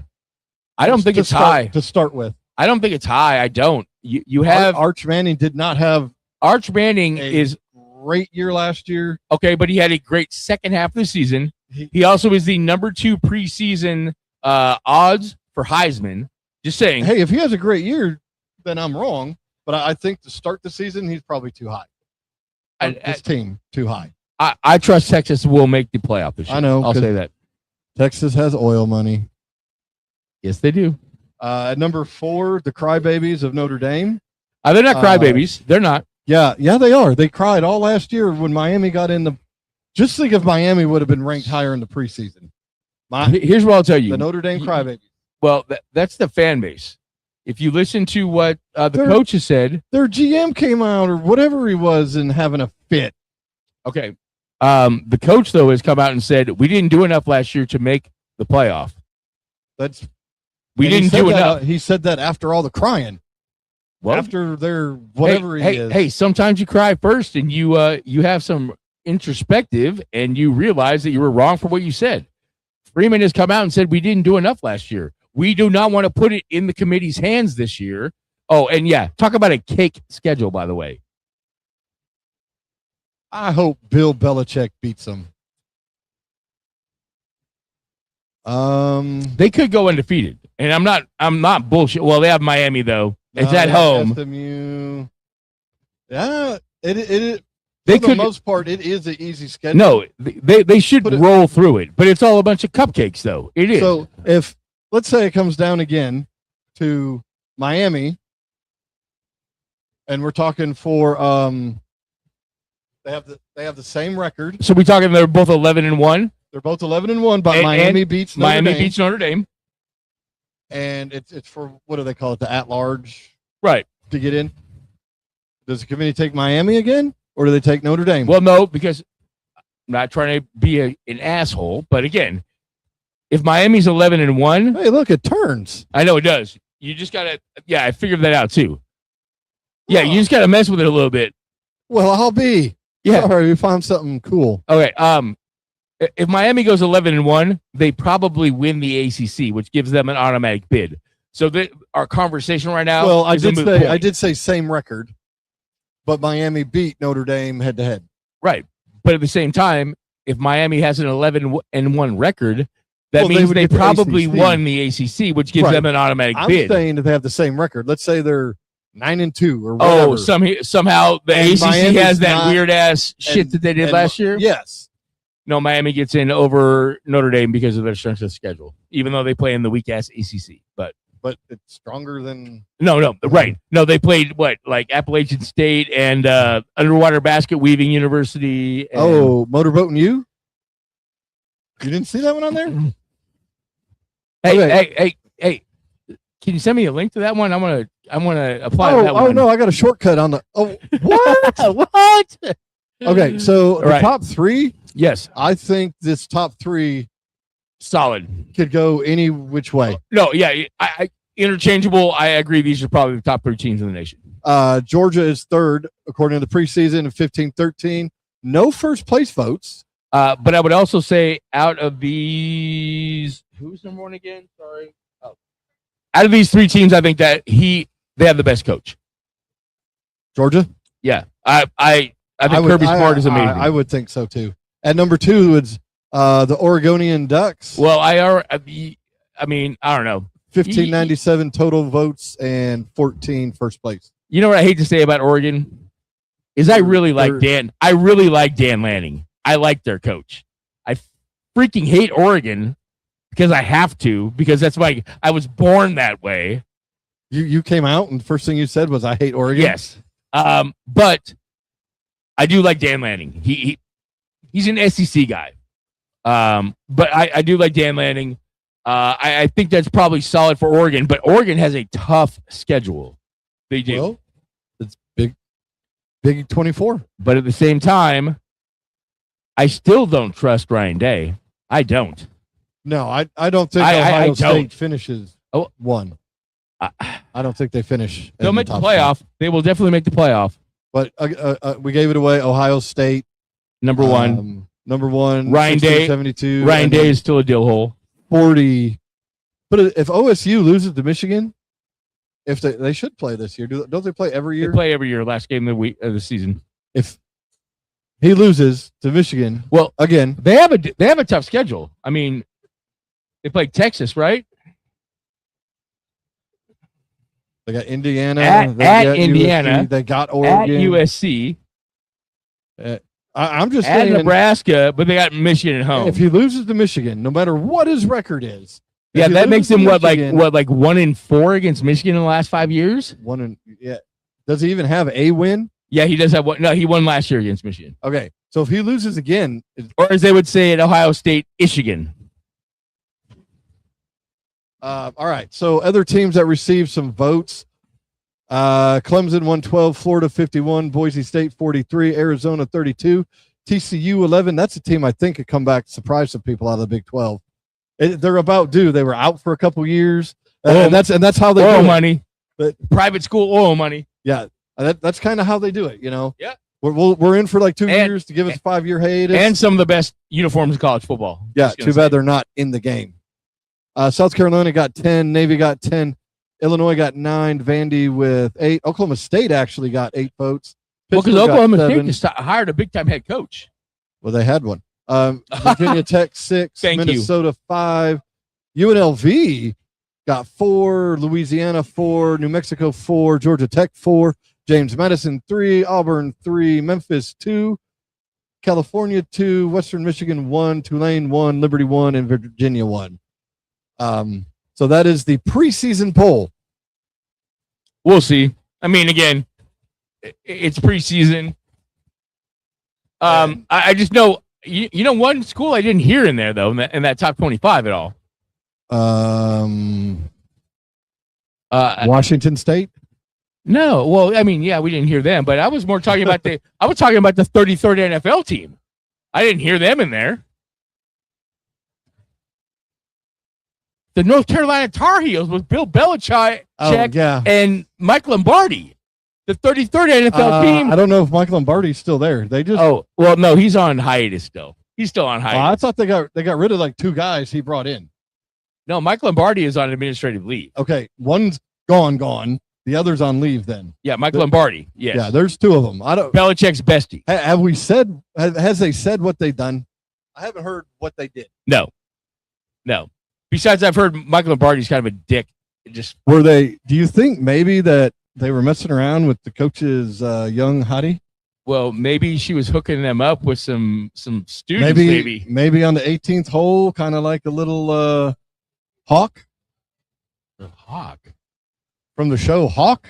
Gotcha. Just saying. Little 19th hole action. All right, that ends our show for today. To the ones and the nuns. As always, we appreciate you. Check us out, like and subscribe. Hey, remember, go over to your friend's house, especially if you live here in Oklahoma. It's hot outside. Go bring them some water. Yeah, pretend like you don't have AC. Go in there and be like, oh, can I see your phone? I need to check something out. Yeah, my Wi-Fi's down. It's so hot. You just need to borrow your phone. Like and subscribe. We just need 5 people from each subscriber, okay? Just 5 people. Like and subscribe. Appreciate y'all. Like and subscribe. Until next week. Don't forget, you always want to like and subscribe again. Yeah. And again. And again. And again until you just can't stop. Hopefully they don't clip this.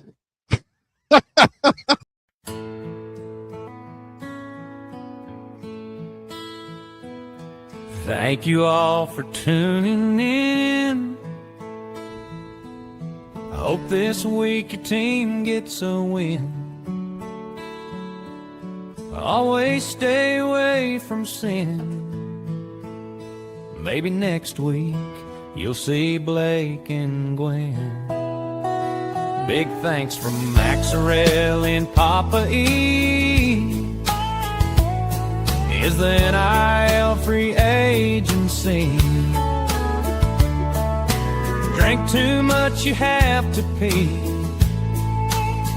College transfers should pay a fee.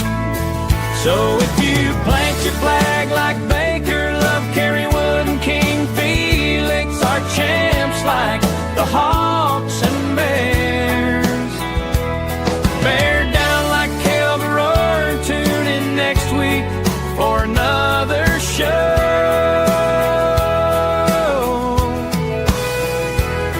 You know it will you'll be good to go. To the ones of the nuns, please subscribe if you're new.